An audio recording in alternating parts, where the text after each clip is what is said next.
Debate with Dr. Arun Kumar. Hello, good evening. ശബരിമലയിലെ സ്വർണ്ണക്കൊള്ളയിൽ ഇനി വരുന്നത് സൂപ്പർ ട്വിസ്റ്റാണ്. പ്രതിപക്ഷത്തിന്റെ വിശ്വാസ സംരക്ഷണ പ്രതിഷേധ യാത്രകൾക്ക് വേണ്ടത്ര രാഷ്ട്രീയ സ്വീകാര്യത ലഭിച്ചില്ലേ? ബീഫും പൊറോട്ടയും കഴിച്ച് രഹ്ന ഫാത്തിമയെ മലകയറ്റി എന്ന പ്രേമചന്ദ്രന്റെ പ്രസ്താവന തിരിച്ചടിക്കുമോ? ദേവസ്വം ബോർഡ് പ്രതിക്കൂട്ടിലായ കൊള്ളയിൽ എല്ലാം തുടങ്ങിയത് ദേവസ്വം ബോർഡ് ഉണ്ണികൃഷ്ണൻ പോറ്റിയെ കട്ടളപ്പാളിയിൽ സ്വർണം പൂശാൻ ക്ഷണിച്ച നാൾ മുതലാണെന്ന് രേഖകൾ പറയുമ്പോൾ വീണ്ടും പ്രതിരോധത്തിലാവുകയാണോ ദേവസ്വം ബോർഡ്? അന്വേഷണം ഉണ്ണികൃഷ്ണൻ പോറ്റിയിൽ മാത്രം ചുറ്റിത്തിരിഞ്ഞ് അവസാനിക്കുമോ? പ്രതിസ്ഥാനത്ത് രണ്ടുപേർ കോൺഗ്രസ് അനുകൂല സംഘടനാ നേതാക്കൾ വന്നത് പ്രതിപക്ഷത്തിനും തിരിച്ചടിയാകുമോ? ഇന്ന് മുഖ്യമന്ത്രി പറഞ്ഞതുപോലെ ശബരിമലയെ ഒരു വിവാദ മേഖലയാക്കാൻ ആരാണ് ശ്രമിക്കുന്നത്? സുവർണാവസരമാക്കാനാണോ നീക്കം?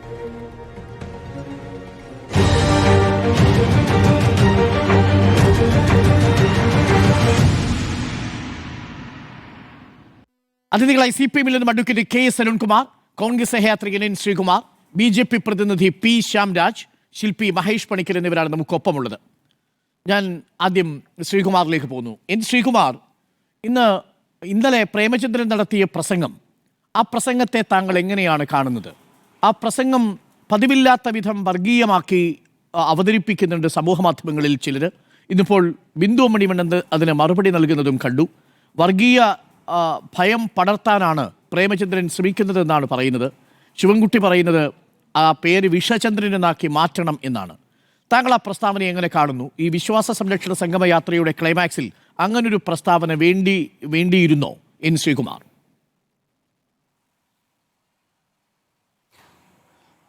നോക്കൂ ഡോക്ടർ അരുൺകുമാർ, ശ്രീ NK പ്രേമേന്ദ്രൻ മിനിങ്ങാന്ന് വിശ്വാസ സംരക്ഷണ UDF റാലിയിൽ നടത്തിയ പ്രസംഗം അദ്ദേഹം പിന്നീട് ഇന്ന് പത്രസമ്മേളനത്തിൽ വീണ്ടും അത് ശരിവെച്ചുകൊണ്ട്, ആ പേരുകളിലൊക്കെ ചില വ്യത്യാസം ഉണ്ടെങ്കിൽ അദ്ദേഹത്തിൻ്റെ പ്രസംഗം അദ്ദേഹം ശരിവെച്ചുകൊണ്ട് പറഞ്ഞിട്ടുണ്ട്. അതിൽ അദ്ദേഹം പറഞ്ഞത് മുൻപ് Shibu baby John, RSP secretary Shibu baby John പത്രസമ്മേളനം നടത്തി പറഞ്ഞതാണ്, പ്രതിപക്ഷ നേതാവ് പറഞ്ഞതാണ്. അത് ഞാൻ പറയുമ്പോൾ മാത്രം CPM സൈബർ സെല്ലുകളിൽ നിന്നും എനിക്കെതിരെ അതിക്രമം വരുന്നു, ഞാനത് സ്വാഗതം ചെയ്യുന്നു. അതിൻ്റെ അർത്ഥം എന്താണെന്ന് വെച്ചാൽ ആ പ്രസംഗം എന്ന് പറയുന്നത് RSP നേതാവായ മുൻ MP NK പ്രേമേന്ദ്രൻ നടത്തിയ ഒരു പ്രസംഗം, അതൊരു രാഷ്ട്രീയ പ്രസംഗമാണ്, അത് ശബരിമലയുമായി ബന്ധപ്പെട്ട വിഷയമാണ്, അതോടെ നിൽക്കട്ടെ. പക്ഷേ അതിൽ എന്തുകൊണ്ടാണ് പ്രേമചന്ദ്രൻ പറഞ്ഞ രണ്ട് കാര്യമുണ്ട്. ഒന്ന്, ഷിബു ബേബി ജോണും പ്രതിപക്ഷ നേതാവ് പറഞ്ഞത് ഞാൻ ആവർത്തിക്കുകയാണ് ചെയ്തത്. പിന്നെ ഇതൊക്കെ മുമ്പ് തന്നെ എല്ലാവരും കേട്ടിട്ടുള്ള കഥകളൊക്കെ തന്നെയാണ്, ഇതൊന്നും പുതുമയൊന്നുമില്ല. പക്ഷേ എന്തുകൊണ്ടാണ് പ്രേമേന്ദ്രൻ എന്നൊരു വിഷയമുണ്ട്. അദ്ദേഹം ഒരു കാര്യം കൂടെ പറഞ്ഞിട്ടുണ്ട്. പണ്ട് അദ്ദേഹത്തിനെതിരെ മത്സരിച്ച KN ബാലഗോപാൽ മത്സരിച്ചപ്പോൾ അദ്ദേഹം അക്കാലത്തെടുത്ത ചില നിലപാടുകൾ, പിന്നെ പ്രേമേന്ദ്രൻ മത്സരിച്ചപ്പോൾ എല്ലാ വീടുകളിലും കയറി പ്രേമേന്ദ്രനെതിരെ നടത്തിയ ഒരുപാട് മോശമായ രീതിയിലുള്ള പ്രചരണങ്ങൾ, ഇതൊക്കെ ഉണ്ട്. അപ്പോൾ പ്രേമേന്ദ്രൻ ഇവരുടെ കണ്ണിലെ കരടാണ്. കാരണം അതായത് ബാക്കിയുള്ള നേതാക്കളൊക്കെ പറഞ്ഞു പോയത് ഒരു ജനറലായിട്ട് പറഞ്ഞു പോവുകയാണ്, അവിടെ മല കയറ്റാനുള്ള ശ്രമം നടത്തി. പക്ഷേ ഈ ബിന്ദു അമ്മിണിക്കൊപ്പം പോയത് ഈ രഹ്ന ഫാത്തിമയല്ല, കനകദുർഗയാണ്. അവർ രണ്ടുപേരും സന്നിധാനത്തെത്തി ദർശനം കഴിഞ്ഞ് മടങ്ങി. അതായിരുന്നു യുവതി പ്രവേശനമായിട്ട് നമ്മൾ പറയുന്നത്. രഹ്ന ഫാത്തിമയെ അവിടെ ശ്രീകോവിലിൻ്റെ നടക്കിലേക്ക് കൊണ്ടുപോകാൻ സാധിച്ചില്ല. 18 പടിക്ക് താഴെ വെച്ച് തന്നെ തിരിച്ചുവിടുകയാണ് ഉണ്ടായത്. അതൊന്ന്. അപ്പോൾ രഹ്ന ഫാത്തിമയുടെ പേര് കനകദുർഗയെ മാറ്റി രഹ്ന ഫാത്തിമയെ അവിടെ കൊണ്ടുവരുന്നു, അതൊന്ന്. രണ്ട്, കുറച്ചുകൂടി സ്പെസിഫിക് ആയിട്ട് പ്രേമചന്ദ്രൻ പറയുകയാണ്. ഞാൻ പറയുന്നതിൽ നമുക്ക് ഒരിക്കൽ കൂടി ആ പ്രസംഗം ഒന്ന് കേൾക്കാം ശ്രീകുമാർ. അതിൽ എന്തെങ്കിലും ഒരു കുഴപ്പമുണ്ടോ എന്നുള്ളത്. ഞാനിത് പറയുന്നത് ഇത് സൃഷ്ടിക്കാൻ പോകുന്നത് ഈ വിശ്വാസ സംരക്ഷണ പ്രതിഷേധ യാത്രകളൊക്കെ നടത്തുന്ന പ്രതിപക്ഷത്തിനത് തിരിച്ചടിയായി മാറുമോ എന്നുള്ളതാണ് ഈ പ്രസ്താവനയിലെ ഒരു ടോൺ. നമുക്ക് ഒരിക്കൽ കൂടി അതൊന്ന് കേട്ടിട്ട് വരാം.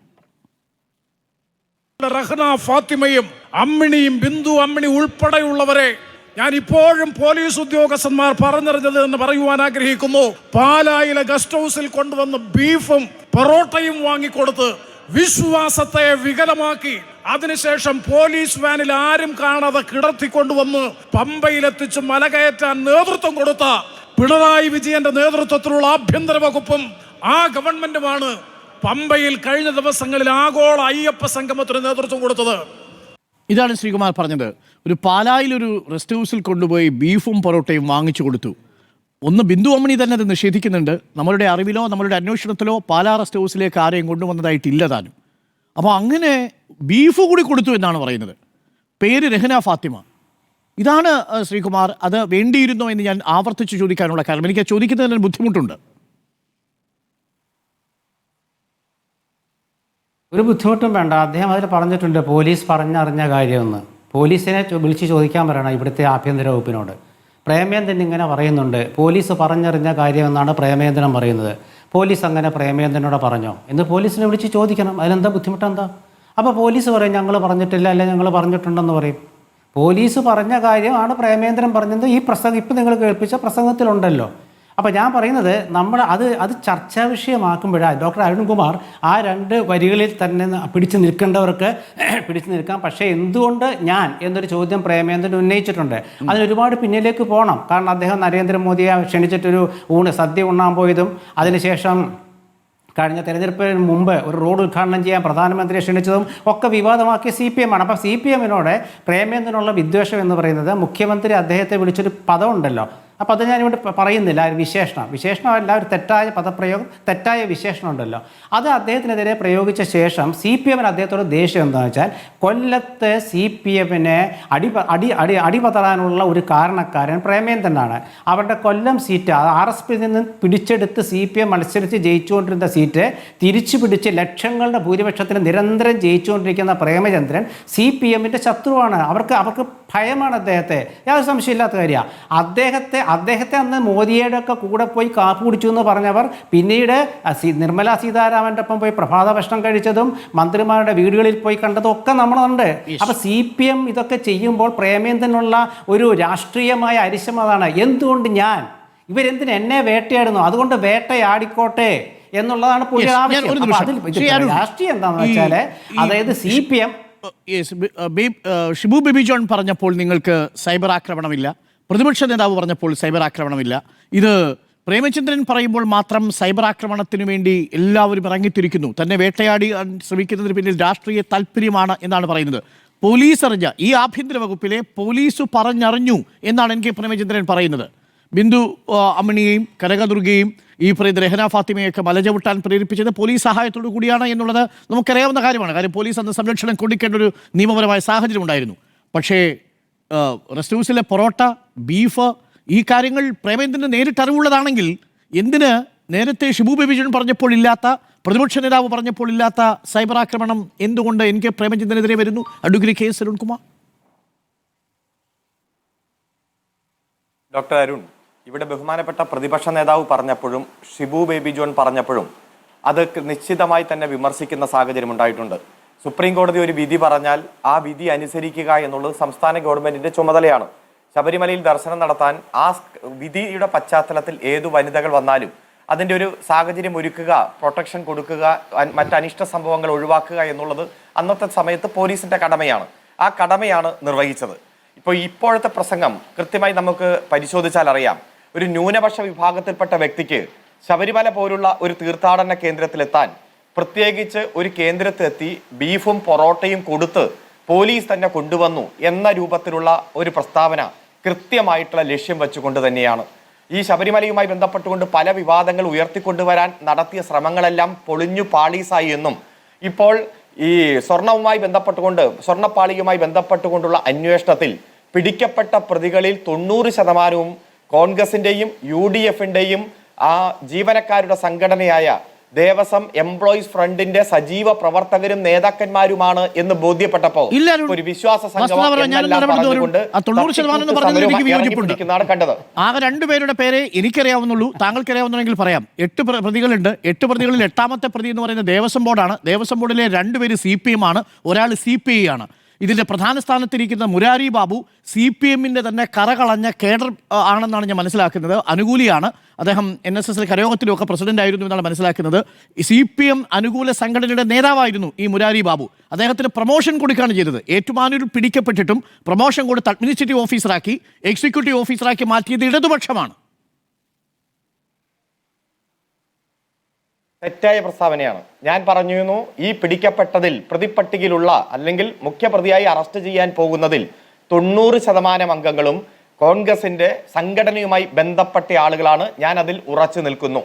പിന്നെ ഇവിടെ ഇത്തരത്തിലൊരു വിവാദം പ്രസംഗത്തിൽ അടക്കം വർഗീയ ചൊവ്വയോടെ മതസാഹോദര്യത്തിൽ അധിഷ്ഠിതമായ നമ്മുടെ നാടിന്റെ സാംസ്കാരിക പൈതൃകത്തെ തകർക്കാൻ പാകത്തിന് കൃത്യമായി വീണ്ടും വീണ്ടും ആവർത്തിക്കുന്ന ഒരു സാഹചര്യം UDF-ന്റെ നേതാക്കന്മാർ തുടരുന്നത് അവർ ഉയർത്തിക്കൊണ്ടുവന്ന മറ്റു പ്രശ്നങ്ങളെല്ലാം മുഖ്യധാരയിൽ നിന്ന് പോയി എന്നതിന്റെ ഏറ്റവും വലിയ ഉദാഹരണമാണ്. ഇപ്പൊ അറിയാലോ, ആഗോള അയ്യപ്പ സംഗമം നടക്കുന്നതിന് 3 ദിവസം മുമ്പ് വലിയ വിവാദവുമായി ആ സ്ട്രോങ് റൂമിലുള്ള ഞാൻ നിർമ്മിച്ചു കൊടുത്ത ആ താങ്ങുപീഠം അവിടെ നിന്ന് കാണാതായിരിക്കുന്നു എന്ന് പറഞ്ഞ വ്യക്തി ആ താങ്ങുപീഠം തന്റെ സ്വന്തം സഹോദരിയുടെ വീട്ടിൽ നിന്ന് കിട്ടുന്നു. പിന്നീടുള്ള അന്വേഷണത്തിൽ ഈ കേസിലെ മുഖ്യ പ്രതിയായി വരുന്നു. ഹൈക്കോടതിയുടെ നിരീക്ഷണത്തിൽ സ്പെഷ്യൽ ഇൻവെസ്റ്റിഗേഷൻ ടീമിന്റെ നേതൃത്വത്തിൽ ദേവസ്വം ബോർഡിന്റെ എല്ലാ ശക്തമായിട്ടുള്ള കരുത്തുറ്റ ഇടപെടലിന്റെ ഭാഗമായി അന്വേഷണം നല്ല രൂപത്തിൽ തന്നെ മുന്നോട്ട് പോകുന്നു. ഓരോ ദിവസവും കൂടുതൽ വിവരങ്ങൾ പുറത്തു വരികയാണ്. അന്നും ഇന്നും ഞങ്ങൾ പറയുന്നത് ഇതുമായി ബന്ധപ്പെട്ടുകൊണ്ട് തെറ്റ് ചെയ്ത മുഴുവൻ ആളുകളും നിയമത്തിന്റെ മുന്നിൽ വരട്ടെ. ഒരാളെ പോലും സംരക്ഷിക്കുന്ന നിലപാട് സ്വീകരിക്കില്ല. ഒരു നയാ പൈസ പോലും ശബരിമലയുടെ പൊതുസ്വത്ത് നഷ്ടപ്പെടുന്ന സാഹചര്യം ഉണ്ടാകാൻ പാടില്ല എന്ന് തന്നെയാണ്. അത് കൃത്യമായി തെളിയിക്കുന്ന തരത്തിൽ ഒരു പരാതിയുമില്ലാതെ ഇൻവെസ്റ്റിഗേഷൻ പോകുമ്പോൾ ആ ഇൻവെസ്റ്റിഗേഷനുമായി ബന്ധപ്പെട്ടുകൊണ്ട് ആരോപണങ്ങൾ ഉന്നയിച്ചിട്ട് കാര്യമില്ല എന്ന് കോൺഗ്രസിന് ബോധ്യമുണ്ട്. ആ ബോധ്യമുള്ള സാഹചര്യത്തിൽ തെറ്റായി ജനങ്ങളെ തെറ്റിദ്ധരിപ്പിക്കാൻ, പ്രത്യേകിച്ച് വർഗീയ ചുവയോടെ ജനങ്ങളിൽ വിഭജനമുണ്ടാക്കാൻ, പ്രത്യേകിച്ച് മേൽശാന്തിയുടെയും എല്ലാം നറുക്കെടുപ്പ് നടന്ന സാഹചര്യത്തിൽ വീണ്ടും ഒരു മണ്ഡലകാലത്തിന്റെ പടിവാതിക്കൽ നിൽക്കുമ്പോൾ ജനങ്ങളിൽ വിള്ളലുണ്ടാക്കാൻ, ശബരിമലയുടെ ഐതിഹ്യത്തെയും പ്രാധാന്യത്തെയും എല്ലാം നശിപ്പിക്കുന്ന തരത്തിൽ വീണ്ടും വിഷവിത്ത് വിതയ്ക്കാൻ വേണ്ടിയിട്ടാണ് കോൺഗ്രസിന്റെ നേതാക്കന്മാർ ശ്രമിച്ചുകൊണ്ടിരിക്കുന്നത്. അതിന് അവർ പരസ്പരം മത്സരിക്കുന്ന ഒരു കാഴ്ച നാം കാണുകയാണ്. ഇന്ന് റിപ്പോർട്ടർ ചാനൽ തന്നെ ഒരു പ്രത്യേക വാർത്ത രാവിലെ മുതൽ ബ്രേക്ക് ചെയ്യുന്നു. അത് ഗുരുവായൂർ ക്ഷേത്രവുമായി ബന്ധപ്പെട്ടുകൊണ്ടാണ്. ആ വാർത്ത വീണ്ടും ഞാൻ കേട്ടു. അതിൽ നിങ്ങൾ പറയുന്നത് മനസ്സിലാക്കുന്നത് എന്ന രൂപത്തിലാണ്. അതായത് ഒരു ആധികാരിക വാർത്തയായിട്ടല്ല നിങ്ങൾ ആ വാർത്ത പുറത്തുവിട്ടത്. ഓഡിറ്റിൽ തന്നെയുള്ള ഒബ്ജക്ഷനാണ് ഇന്ന് വാർത്തയായി വന്നിരിക്കുന്നത്. ഓഡിറ്റ് ഒബ്ജക്ഷൻ നമ്മുടെ കയ്യിലുണ്ട്. ആ ഒബ്ജക്ഷൻ റിപ്പോർട്ടാണ് നമ്മൾ വാർത്തയാക്കി മാറ്റിയത്. മിസ്റ്റർ ഡോക്ടർ അരുൺ, ഒരു മിനിറ്റ്. ആ ഓഡിറ്റ് ഒബ്ജക്ഷൻ ഏതു വർഷത്തെയാണെന്ന് താങ്കൾ നോക്കണം. 2019-20 വർഷത്തെ ഓഡിറ്റ് ഒബ്ജക്ഷൻ ആണ്. ആ ഓഡിറ്റ് ഒബ്ജക്ഷനുമായി ബന്ധപ്പെട്ടുകൊണ്ട് ഹൈക്കോടതി ചില ചോദ്യങ്ങൾ ചോദിച്ചു, കൃത്യമായ മറുപടി കൊടുത്തു. അത് 2020 തന്നെ ക്ലോസ് ചെയ്യപ്പെട്ട ഒബ്ജക്ഷനാണ്. ഇവിടെ ആനക്കൊമ്പുമായി ബന്ധപ്പെട്ടുകൊണ്ടുള്ള മുഴുവൻ നടപടിക്രമങ്ങളും ചെയ്യുന്നത് വനം വകുപ്പാണ്. അതിൽ ദേവസ്വം ബോർഡിനോ അല്ലെങ്കിൽ ഗുരുവായൂരിലെ ക്ഷേത്ര കമ്മിറ്റിക്കോ ഒരു റോളുമില്ല. ആനക്കൊമ്പ് മുറിക്കുമ്പോൾ ഉണ്ടാകുന്ന ഒരു പൊടി തരി പോലും സൂക്ഷിക്കുന്നത് ഇവിടുത്തെ വനം വകുപ്പാണ്. ആ വനം വകുപ്പ് അതുമായി ബന്ധപ്പെട്ടുകൊണ്ട് എല്ലാ ഫയലും രേഖകളും ഞങ്ങളുടെ കയ്യിലുണ്ട് എന്ന് ഹൈക്കോടതിയിൽ കൃത്യമായി മറുപടി കൊടുത്തപ്പോൾ ആ കേസ് ക്ലോസ് ചെയ്തു. നിങ്ങൾ ഒരു 2000 കിലോയുള്ള ഒരു ചെമ്പുമായി ബന്ധപ്പെട്ടുകൊണ്ട് പറയുന്നുണ്ട്, ഒരു വലിയ ഉരുളിയുമായി ബന്ധപ്പെട്ട് പറയുന്നുണ്ട്. ആ ഉരുളിയിൽ തന്നെയാണ് കഴിഞ്ഞ 5 വർഷമായി അവിടെ പായസം നിർമ്മിക്കുന്നത്. അത് കൃത്യമായി അടുപ്പിൽ തന്നെ വച്ചിരിക്കുന്നു. കഴുകാൻ വേണ്ടി മാത്രമാണ് അടുപ്പിൽ നിന്ന് മാറ്റുന്നത്. കഴുകി വൃത്തിയാക്കിയാൽ വീണ്ടും അടുപ്പിലേക്ക് വയ്ക്കും. സ്വർണവും വെള്ളിയുമായി ബന്ധപ്പെട്ടുകൊണ്ടെല്ലാം കൃത്യമായ രേഖ കൃത്യമായി സൂക്ഷിക്കുകയും 2019-20 കാലത്ത് ഓഡിറ്റ് റിപ്പോർട്ടുമായി ബന്ധപ്പെട്ട പരാമർശം കൃത്യമായി രജിസ്റ്ററുകൾ ഹാജരാക്കിയപ്പോൾ റിപ്പോർട്ടും മറുപടിയും കൊടുത്തപ്പോൾ ഹൈക്കോടതി തന്നെ തൃപ്തികരമായി കണ്ടെത്തി ഒരു കുറവുമില്ലെന്ന് പറഞ്ഞ് ക്ലോസ് ചെയ്ത കേസാണ് നിങ്ങൾ ഈ 5 വർഷങ്ങൾക്ക് ശേഷം ഇന്ന് വാർത്തയായത്. ഞാൻ സൂചിപ്പിച്ചത് രാഷ്ട്രീയ ലക്ഷ്യത്തോടെ പലരും തെറ്റായ വാർത്ത മാധ്യമങ്ങൾക്ക് കൊടുത്ത് ഇതെല്ലാം ഗവൺമെന്റ് ചെയ്യുന്നതാണ്, ദേവസ്വം ബോർഡ് ചെയ്യുന്നതാണ്, ദേവസ്വം ബോർഡിന് വിശ്വാസമില്ല എന്ന രൂപത്തിൽ ജനങ്ങൾക്കിടയിൽ, ഭക്തരുടെ ഇടയിൽ തെറ്റിദ്ധാരണ ഉണ്ടാക്കാനുള്ള ശ്രമം കലുഷിതമായി പ്ലാൻ ചെയ്ത് അജണ്ട വെച്ച് നടത്തിക്കൊണ്ടിരിക്കുന്ന ഒരു സാഹചര്യമാണ്. അതുകൊണ്ട് ഇവിടെ ശബരിമലയുമായി ബന്ധപ്പെട്ടുകൊണ്ടുള്ള അന്വേഷണം നടക്കട്ടെ, കൃത്യമായി മുന്നോട്ട് പോകട്ടെ. ഇവിടെ എങ്ങനെയെങ്കിലും വർഗീയ ചുവയോടെ ജനങ്ങളിലുള്ള സൗഹാർദ്ദത്തിന്റെ അന്തരീക്ഷം തകർക്കാൻ UDFന്റെ നേതാക്കന്മാർ, BJPയുടെ നേതാക്കന്മാർ എത്ര ശ്രമിച്ചാലും ഈ മതനിരപേക്ഷ കേരളം അതിനെ ചെറുത്തു തോൽപ്പിക്കും. ഒരു തരത്തിലും അത്തരത്തിലുള്ള വിള്ളലുകൾ സമൂഹത്തിൽ ഇല്ലാതെ നോക്കാൻ ഇവിടുത്തെ ഭരണ സംവിധാനത്തിന് കഴിയും എന്നതാണ് ഈ അവസരത്തിൽ സൂചിപ്പിക്കാനുള്ളത്. സുവർണാവസരമാക്കുന്നുവെന്നാണ് ചോദ്യം. ശബരിമലയിലെ വിശ്വാസത്തിന്റെ പുറത്തുള്ള രാഷ്ട്രീയം. BJP പ്രതിനിധി P. ശ്യാംരാജ് ഉണ്ട്. ഇന്ന് മുഖ്യമന്ത്രി പറഞ്ഞത് വാവരുസ്വാമിയെ അടക്കം മുന്നിൽ നിർത്തിക്കൊണ്ട് ശബരിമലയെ വിവാദ കേന്ദ്രമാക്കാൻ RSS അടക്കം ശ്രമിച്ചുകൊണ്ടിരിക്കുകയാണ് എന്നുള്ളതാണ്. ഇപ്പോൾ വിശ്വാസ സംരക്ഷണ യാത്രകൾ സമാപിക്കുന്നു. പ്രതിപക്ഷത്തിന്റെ അന്വേഷണം കോടതിയുടെ മേൽനോട്ടത്തിൽ തന്നെ മുന്നോട്ട് പോകുന്നു. ഉണ്ണികൃഷ്ണൻ പോറ്റി അറസ്റ്റ് ചെയ്തിട്ടുണ്ട്. കൂടുതൽ തെളിവുകൾ ശേഖരിച്ചു വരികയാണ്. പക്ഷെ അപ്പോഴും BJP ആവശ്യപ്പെടുന്നതിൽ CBI അന്വേഷണം ആവശ്യമാണ് എന്നാണ്. ഒരു ഭാഗത്ത് ബീഫും പൊറോട്ടയും അതിൽ വർഗീയത കലർത്തിക്കൊണ്ട് ശബരിമലയിൽ വലിയ രീതിയിലുള്ള രാഷ്ട്രീയ മുതലെടുപ്പിന് ഒരു വിഭാഗം ശ്രമിക്കുന്നുവെന്ന് പറയുന്നു. മറുഭാഗത്ത് മുഖ്യമന്ത്രി RSS വീണ്ടും ശബരിമലയെ ഒരു വിവാദ കേന്ദ്രമാക്കാൻ ശ്രമിക്കുന്നു എന്നുള്ള വിമർശനമാണ് ഇന്ന് ഉന്നയിക്കുന്നത്. P. ശ്യാംരാജ്. അരുൺകുമാറെ, ഈ വാവരുസ്വാമിയാണോ വാപുരസ്വാമിയാണോ വാപരസ്വാമിയാണോ എന്നുള്ള കാര്യത്തിലൊക്കെ ഞങ്ങൾക്ക് വ്യക്തമായിട്ടുള്ള അഭിപ്രായങ്ങളുണ്ട്. ആ അഭിപ്രായങ്ങൾ പറയേണ്ട സമയത്ത് പറയേണ്ട ഇടങ്ങളിൽ ഞങ്ങൾ പറഞ്ഞോളാം. ഇപ്പൊ തൽക്കാലം മുഖ്യമന്ത്രി പിണറായി വിജയൻ ശബരിമലയിൽ നിന്ന് കട്ട സ്വർണത്തിന്റെ കണക്ക് ജനങ്ങളോട് പറയട്ടെ. അതിനുശേഷം അത്തരത്തിലുള്ള വിവാദങ്ങളിലേക്ക് കടക്കാം. ഇപ്പൊ ഇവിടെ യഥാർത്ഥത്തിൽ ഈ വിഷയത്തിൽ ഈ ഒരു ശബരിമലയിലെ സ്വർണ്ണപ്പാളികൾ കാണാതായിട്ടുള്ള വിഷയമായിട്ട് ബന്ധപ്പെട്ടിട്ടുള്ള ഈ വിഷയത്തെ മറ്റൊരു തലത്തിലേക്ക് കൊണ്ടുപോകാൻ വേണ്ടിയിട്ട് ആഗ്രഹിക്കുന്ന ആരാണ്? ഇന്നത്തെ മുഖ്യമന്ത്രി പിണറായി വിജയന്റെ സ്റ്റേറ്റ്മെന്റോടെ എനിക്ക് മനസ്സിലായത് അദ്ദേഹത്തിന് തന്നെയാണെന്നുള്ളതാണ്. ഇത് ഇപ്പൊ അരുൺകുമാറൊക്കെ പറഞ്ഞു നോക്കൂ, അവർക്ക് ഇതുമായിട്ടൊന്നും യാതൊരു ബന്ധവുമില്ലാന്ന് തോന്നും. ഇവിടുത്തെ അടിസ്ഥാനപരമായിട്ടുള്ള പ്രശ്നം എന്താ? കമ്മ്യൂണിസ്റ്റുകാരുടെ നേതാക്കന്മാര്, ഇവരുടെ നേതാക്കന്മാര് ഇവരെ തൊടാത്ത രീതിയിലുള്ള ഒരു അന്വേഷണം. ഇപ്പൊ പറച്ചിലേട്ടവർക്ക് ഉണ്ണികൃഷ്ണൻ പോറ്റി ഈ ബാക്കിയുള്ള ദേവസ്വം പ്രസിഡന്റിനെയും ദേവസ്വം മന്ത്രിയെയും ദേവസ്വം മെമ്പർമാരെയൊക്കെ മയക്കി കിടത്തിയിട്ട് ഈ സ്വർണ്ണപ്പാളികൾ എടുത്തുകൊണ്ട് കടന്നു കളഞ്ഞാണെന്ന്. ഞാനൊരു കാര്യം ചോദിക്കട്ടെ, ഈ വിഷയം തുടങ്ങുന്നത് 2019 2019 ഗോൾഡ് ക്ലാഡഡ് ആയിട്ടുള്ള, അതായത് സ്വർണം പൊതിഞ്ഞിട്ടുള്ള വാതിൽപ്പാളികൾ ഒന്നുകൂടി റിപ്പയർ ചെയ്യണമെന്നുള്ള ദേവസ്വം എക്സിക്യൂട്ടീവ് ഓഫീസറുടെ ആ റിപ്പോർട്ട് അത് ഒറ്റയടിക്ക് തന്നെ സ്വർണ്ണമല്ല ചെമ്പാണെന്ന് പറഞ്ഞ് എഴുതി കൊടുത്തത് എൻ വാസു എന്ന് പറഞ്ഞ ഇവരുടെ നേതാവല്ലേ? ഈ എൻ വാസു എന്ന് പറയുന്ന മുഖ്യമന്ത്രിയുടെയും അന്നത്തെ ദേവസ്വം മന്ത്രിയുടെയൊക്കെ ഒക്കെ ചങ്ങായി ആയിരുന്നില്ലേ? അതിനുശേഷം ഇവരുടെ സംസ്ഥാന കമ്മിറ്റി അംഗം തന്നെയായിട്ടുള്ള എ പത്മകുമാർ, അദ്ദേഹമായിരുന്നില്ല ഇതിന് പെർമിഷൻ കൊടുത്തത്? അദ്ദേഹമായിരുന്നില്ല ആ കാലഘട്ടത്തിലെ ദേവസ്വം പ്രസിഡന്റ് എന്ന് പറയുന്നത്? ഇവരെല്ലാം കൂടി ചേർന്ന് നടത്തിയിട്ടുള്ള ഈ ഒരു കൂട്ടുകച്ചവടം ഇപ്പൊ ഉണ്ണികൃഷ്ണൻ പോറ്റി എന്ന് പറയുന്ന ഒരാളിലോട്ട് മാത്രം കോൺസെൻട്രേറ്റ് ചെയ്യുന്ന സമയത്ത് ഇത് അയാൾക്ക് പറഞ്ഞു കൊടുത്തിട്ടുള്ളത് തന്നെ ആവാൻ സാധ്യതയുണ്ടെന്നേ. മുഖ്യമന്ത്രി അല്ലെങ്കിൽ ഈ പറഞ്ഞ പോലെ പഴയ ആ സമയത്ത് കടകംപള്ളി സുരേന്ദ്രനെയൊക്കെ പോലുള്ള ആളുകൾ ഈ പറഞ്ഞ ഉണ്ണികൃഷ്ണൻ പോറ്റിയോട് പറഞ്ഞു കൊടുത്തിട്ട് വരുന്ന മൊഴികളായിട്ടാണ് ഞങ്ങൾക്ക് തോന്നുന്നത്. ഞാൻ അതിന്റെ 1-2 ഉദാഹരണങ്ങൾ കൂടി പറയാം. ഇവിടെ വിജിലൻസ്, ദേവസ്വം വിജിലൻസ് ബഹുമാനപ്പെട്ട ഹൈക്കോടതിയിൽ കൊടുത്തിട്ടുള്ള ഒരു റിപ്പോർട്ടുണ്ട്. ആ റിപ്പോർട്ടിൽ പറയുന്നത് ദ്വാരപാലക ശില്പങ്ങളിലെയും അതോടൊപ്പം തന്നെ വാതിൽപ്പാളികളിലെയും പൊതിഞ്ഞിരുന്ന സ്വർണ്ണപ്പാളികള് ഒരുക്കിയെടുത്തപ്പോൾ കിട്ടിയത് 989 വരുന്ന ഗ്രാമാണെന്നാണ്. പക്ഷേ ദേവസ്വം അംഗസഭയിൽ തന്നെ പറയുന്നു 1564 ഗ്രാം UB ഗ്രൂപ്പ് കൊടുത്തിട്ടുണ്ടായിരുന്നു എന്നുള്ളത്. അപ്പൊ ബാക്കി വരുന്ന 600 ഗ്രാമോളം എവിടെ പോയി? ഇനി നിങ്ങൾ മാധ്യമങ്ങൾ, നിങ്ങൾ റിപ്പോർട്ടർ അടക്കമുള്ള ആളുകൾ ആദ്യം ചെയ്തൊരു വാർത്തയുണ്ട്. ഈ UB ഗ്രൂപ്പിന്റെ അമാൽഗമേഷൻ വിദഗ്ധൻ, അതായത് സ്വർണത്തിന്റെ വിദഗ്ധൻ, എറണാകുളത്ത് നിന്നുള്ള ഒരു സെന്തിൽനാഥ്, അദ്ദേഹം പറഞ്ഞത് 5 കിലോഗ്രാം സ്വർണം ഈ ദ്വാരപാലക ശില്പങ്ങളിൽ പൊതിഞ്ഞിരുന്നതാണ്. അദ്ദേഹത്തിന് സ്റ്റേറ്റ്മെന്റ് എടുത്തിട്ടുണ്ടോ? അതുമായിട്ട് ബന്ധപ്പെട്ടുള്ള അന്വേഷണം നടന്നിട്ടുണ്ടോ? അപ്പോ ഇപ്പോൾ വിജിലൻസ് കൊടുത്തിട്ടുള്ള ഈ കണക്കിൽ പോലും ഇവരുടെ തന്നെ, അതായത് ദേവസ്വത്തിന്റെ തന്നെ മഹസറിൽ നിന്നുള്ള കണക്കിൽ നിന്ന് വ്യത്യസ്തമായിട്ടുള്ള കണക്കുകളാണ് എന്ന് പറഞ്ഞാൽ സ്വർണം ഇനിയും കളവ് പോയിട്ടുണ്ട്. ഇനിയും കൂടുതലായിട്ടുള്ള കള്ളന്മാർ ഇതിനകത്ത് പെട്ടിട്ടുണ്ട്. ഇപ്പോൾ പെട്ടിട്ടുള്ളത് ആലിബാബയും 41 കള്ളന്മാരിലെ ചെറിയ 39-ാമത്തെയും 40-ാമത്തെയും 41-ാമത്തെയും കള്ളന്മാരാണ്. ആലിബാബ അടക്കമുള്ള ആളുകളെ നിയമത്തിന് മുമ്പിൽ കൊണ്ടുവരണം, ജനങ്ങളുടെ മുമ്പിൽ കൊണ്ടുവരണം. അതിനു വേണ്ടിയിട്ടാണ് ഞങ്ങൾ CBI അന്വേഷണം ആവശ്യപ്പെട്ടിട്ടുള്ളത്. ബഹുമാനപ്പെട്ട ഹൈക്കോടതിയുടെ മേൽനോട്ടത്തിലല്ലേ ഈ അന്വേഷണം ഇപ്പോൾ നടക്കുന്നത്? ആ ഹൈക്കോടതിയേക്കാൾ മേലിലാണോ CBI? അല്ല, ആ അന്വേഷണം നടക്കട്ടെ. ഏത്? അല്ല, ഹൈക്കോടതി അന്വേഷണം നടഞ്ഞാൽ എങ്കിൽ ഹൈക്കോടതി പറഞ്ഞിട്ടുള്ള എല്ലാ കാര്യങ്ങളും നിങ്ങൾ അംഗീകരിക്കുന്നുണ്ടോ? ഈ CPM അംഗീകരിക്കുന്നുണ്ടോ? ഹൈക്കോടതി ആദ്യം പറഞ്ഞത് എന്താണ്? ഇവിടെ കൃത്യമായിട്ടുള്ള ഒരു ഈ വിഷയം കണ്ടെത്തിയത് ഹൈക്കോടതിയല്ലേ? ശബരിമലയിലെ സ്വർണ്ണപ്പാളി ഈ വിഷയം ഹൈക്കോടതിയിലെ ദേവസ്വം കമ്മീഷൻ ശ്രദ്ധയിൽപ്പെടുത്തുമ്പോഴാണല്ലോ ഹൈക്കോടതിയുടെ ദേവസ്വം ബെഞ്ച് ഈ വിഷയത്തിൽ ഇടപെടുന്നത്. നാളിതുവരെ ദേവസ്വം ബെഞ്ചിന്റെ ഇടപെടലിൽ P. ശ്യാംരാജ് താങ്കൾക്ക് സംശയമില്ലെങ്കിൽ പിന്നെ അതേ ദേവസ്വം ബെഞ്ച് നിയോഗിച്ച SIT-യിൽ നിങ്ങൾ സംശയിക്കുന്ന എന്തിനാണ്? ഞാൻ പറയട്ടെ ഞാൻ പറയട്ടെ ഞാൻ പറയട്ടെ. അത് ആദ്യം തന്നെ ഈ വിഷയം ഉണ്ടാവുന്നതിന് നിങ്ങളൊക്കെ റിപ്പോർട്ട് ചെയ്ത് തന്നെയാണല്ലോ. അതായത് സ്പെഷ്യൽ കമ്മീഷണറുടെ ഒരു സംശയത്തിന്റെ പുറത്താണ് ഈ പറഞ്ഞിട്ടുള്ള വിവരങ്ങൾ മൊത്തം പുറത്തു വന്നിട്ടുള്ളത്. അതിലൊന്നും ഞങ്ങൾ യാതൊരു സംശയമില്ല. നിലവിൽ നടക്കുന്നത് ഹൈക്കോടതി ഉത്തരവ് കൂടി ഉൾപ്പെട്ടിട്ടുള്ള ഹൈക്കോടതി ഉത്തരവിന്മേൽ നടക്കുന്ന ഈ അന്വേഷണത്തിൽ ഇടതുപക്ഷത്തിന്റെ ആളുകൾ സർക്കാർ അട്ടിമറിക്കാൻ വേണ്ടിയിട്ട് അല്ലെങ്കിൽ അതിനെ കൈക്കലാക്കാൻ വേണ്ടി സാധ്യതയുണ്ട്. അതാണ് എന്റെ ചോദ്യം. നിങ്ങൾ ഹൈക്കോടതിയുടെ മേൽനോട്ടത്തിലുള്ള അന്വേഷണത്തെ സംശയിക്കുന്നത് എങ്ങനെയാണെന്നാണ് എന്റെ ചോദ്യം. റിപ്പോർട്ട് സമർപ്പിക്കേണ്ടത് ഹൈക്കോടതിക്കാണ്. SIT അന്വേഷിച്ച റിപ്പോർട്ട് കൊടുത്തു, ദേവസ്വം വിജിലൻസ് റിപ്പോർട്ട് കൊടുത്തു. ആ ദേവസ്വം വിജിലൻസ് കൊടുത്ത റിപ്പോർട്ടിൽ വീഴ്ചയുണ്ടെങ്കിൽ SIT ബാക്കി അന്വേഷിക്കും. ഇപ്പോൾ അറസ്റ്റ് ചെയ്തിരിക്കുന്നത് SIT അല്ലേ? ഈ ഉണ്ണികൃഷ്ണൻ പോറ്റി അറസ്റ്റ് ചെയ്തല്ലോ P. ശ്യാംരാജ്. ആയിക്കോട്ടെ, SIT അറസ്റ്റ് ചെയ്യട്ടെ. അല്ല, SIT അറസ്റ്റ് ചെയ്ത് ആരെ അറസ്റ്റ് ചെയ്തത്?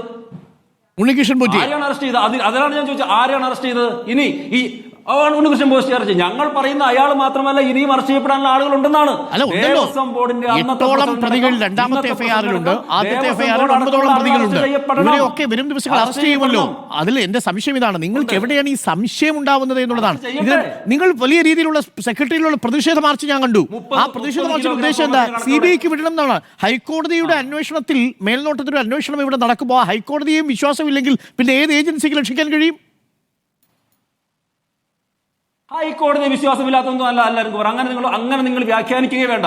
അതിൽ തുടക്കത്തിൽ തന്നെ പറഞ്ഞല്ലോ, ഈ ഒരു വിഷയം പുറത്ത് കൊണ്ടുപോകുന്നത് തന്നെ ദേവസ്വത്തിന്റെ സ്പെഷ്യൽ കമ്മീഷണറുടെ റിപ്പോർട്ട് പ്രകാരമാണ്. ഇവിടെ ഞാൻ പറഞ്ഞിട്ടുള്ളത്, ഹൈക്കോടതിയുടെ നിർദ്ദേശത്തിലുള്ള അന്വേഷണത്തിൽ പോലും ഇവർ സ്വാധീനിക്കാൻ സാധ്യതയുണ്ട്. അതിന് ഞങ്ങൾക്ക് ചില സംശയങ്ങളുണ്ട്, ചിലതല്ല വലിയ സംശയങ്ങളുണ്ട്. ശബരിമല അടക്കം ഇവിടെ പ്രശ്നം എന്തറിയോ? ശബരിമലയിൽ മാത്രമല്ല, ഗുരുവായൂർ ക്ഷേത്രത്തിന്റെ കാര്യം നിങ്ങൾ പറഞ്ഞു. ഇനി തൃപ്പൂണിത്തുറ ക്ഷേത്രത്തിലെ പൂർണ്ണത്രയീശ ക്ഷേത്രത്തിന്റെ പ്രശ്നം എന്താണ്? അവിടുത്തെ വലിയ നൂറ്റാണ്ടുകൾ പഴക്കമുള്ള നെറ്റിപ്പട്ടം പോലും ഉരുക്കിയെടുത്ത് മാറ്റി എന്നാണ് പറയപ്പെടുന്നത്. അങ്ങനെ കേരളത്തിലെ ഒട്ടനവധി ദേവസ്വം ബോർഡിന്റെ കീഴിലുള്ള ഒട്ടനവധി ക്ഷേത്രങ്ങളിൽ ഇത്തരത്തിലുള്ള കള്ളത്തരങ്ങൾ നടക്കുമ്പോൾ, കൊള്ള നടക്കുമ്പോൾ, ആ കൊള്ളയ്ക്കെതിരെ, ആ കൊള്ളയുടെ സത്യാവസ്ഥകൾ അറിയണമെങ്കിൽ കുറച്ചുകൂടി ഇൻഡിപെൻഡന്റ് ആയിട്ടുള്ള കേന്ദ്ര ഏജൻസികളുടെ അന്വേഷണം വരണം എന്നുള്ളതാണ്. ഇൻഡിപെൻഡന്റോ കേന്ദ്ര ഏജൻസിയോ? തമാശ പറയുകയാണോ ശ്യാംരാജ് എന്നുള്ളതാണ് കേട്ടോണ്ടിരിക്കുന്നവർക്ക് തോന്നുക. ഇൻഡിപെൻഡന്റോ CBIയോ? അത് ശരി, കേട്ടുകൊണ്ടിരിക്കുന്നല്ല നിങ്ങൾക്ക് അരുൺകുമാർ, നിങ്ങൾ ഇതിപ്പോ അരുൺകുമാർ എന്ന് പറയുമ്പോൾ എനിക്ക് സംശയം CPN പറയുന്നത് നിങ്ങളാണോ അതേ ആദ്യം സംസാരിച്ച ആളാണെന്നാണ്. ചോദിക്കുമ്പോൾ സംശയം സ്വാഭാവികമാണ്. നിങ്ങൾക്ക് കേരളത്തിലെ ഇവിടുത്തെ SAT നിങ്ങൾ കേരളത്തിലെ SAT നിങ്ങൾക്ക് അല്ലല്ല, എനിക്ക് ഹൈക്കോടതിയിലാണ് വിശ്വാസം. എനിക്ക് ഇവിടുത്തെ നീതിന്യായ വ്യവസ്ഥയിൽ വിശ്വാസമുണ്ട്. അതുകൊണ്ടാണ് P. ശ്യാംരാജ് ഞാൻ ആവർത്തിച്ച് അങ്ങയോട് ചോദിക്കുന്നത്. ആ ഹൈക്കോടതിയുടെ മേൽനോട്ടത്തിൽ ഒരു അന്വേഷണം SIT നടത്തുമ്പോൾ അതിൽ വിശ്വാസമില്ല എന്ന് പറയുകയും, പൊതുവേ നമ്മുടെ നാട്ടിൽ കോൺഗ്രസ് ഭരിക്കുന്ന സമയത്ത് BJP ഭരിക്കുന്ന സമയത്ത് നാട്ടിൽ എല്ലാവർക്കും സംശയമുള്ള CBI കൊണ്ട് അന്വേഷിക്കണം എന്ന് പറയുന്നതിലെ വിരോധാഭാസം മാത്രമാണ് ഞാൻ ചോദിച്ചത്. വൈരുദ്ധ്യം മാത്രമേ ഞാൻ ചോദിച്ചുള്ളൂ. ഞാൻ രണ്ടാമത്തെ റൗണ്ടിൽ അങ്ങയിലേക്ക് മടങ്ങി വരാം. മഹേഷ് പണിക്കർ മുഖം ചേരുന്നു. മഹേഷ് പണിക്കർ ഇന്നിപ്പോ ഞങ്ങൾ പുറത്തുവിട്ടൊരു വാർത്തയുണ്ട്. ഈ കൊള്ള തുടങ്ങുന്നത് എവിടെ നിന്നാണ് എന്നത് നമ്മളൊന്ന് അന്വേഷിച്ചു പോയാൽ, ഈ ദ്വാരപാലക ശില്പപാളികൾ കൊടുക്കുന്നതിന് മുമ്പ് തന്നെ 2019 മാർച്ചിൽ ഈ കരിങ്കൽ, ഈ ശ്രീകോവിലിൻ്റെ പാളികൾ കൊണ്ടുപോകാൻ വേണ്ടി ഉണ്ണികൃഷ്ണൻ പോറ്റി അങ്ങോട്ട് ദേവസ്വം ബോർഡ് സമീപിച്ചു എന്ന് കേൾക്കുന്നുണ്ട്. അതായത് ദേവസ്വം ബോർഡാണ് തീരുമാനമെടുത്തിരിക്കുന്നത്. പ്രൊസീഡിങ്സിൽ വളരെ കൃത്യമായി 2019 പറയുന്നു, ഉണ്ണികൃഷ്ണൻ പോറ്റിയെ അത് പൂശാൻ ഏൽപ്പിക്കാമെന്ന് പറയുന്നു. നോക്കൂ, ഈ ഉണ്ണികൃഷ്ണൻ പോറ്റിക്ക് ഒരു പശ്ചാത്തലമുണ്ട്.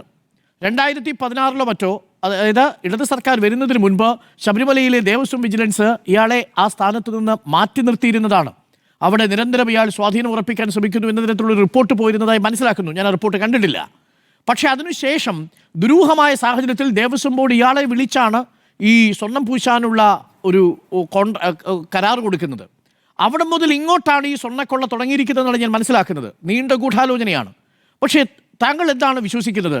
ഈ പരമ്പരാഗതമായി ഈ ശ്രീകോവിലിൻ്റെ പാളിയാണെങ്കിലും വാതിലിൻ്റെ പാളിയിലെ സ്വർണ്ണമാണെങ്കിലും ഈ ദ്വാരപാലക ശില്പത്തിലെ പാളിയാണെങ്കിലും എല്ലാം പരമ്പരാഗതമായി അടിച്ച് ഉറപ്പിച്ച് തേച്ചു വെച്ചിരിക്കുന്ന സ്വർണ്ണപ്പാളി ഉരുക്കിയെടുത്ത് വീതം വെച്ച് അതിൽ നിന്നാണ് ഈ സ്വർണ്ണക്കൊള്ള നടന്നിരിക്കുന്നത്.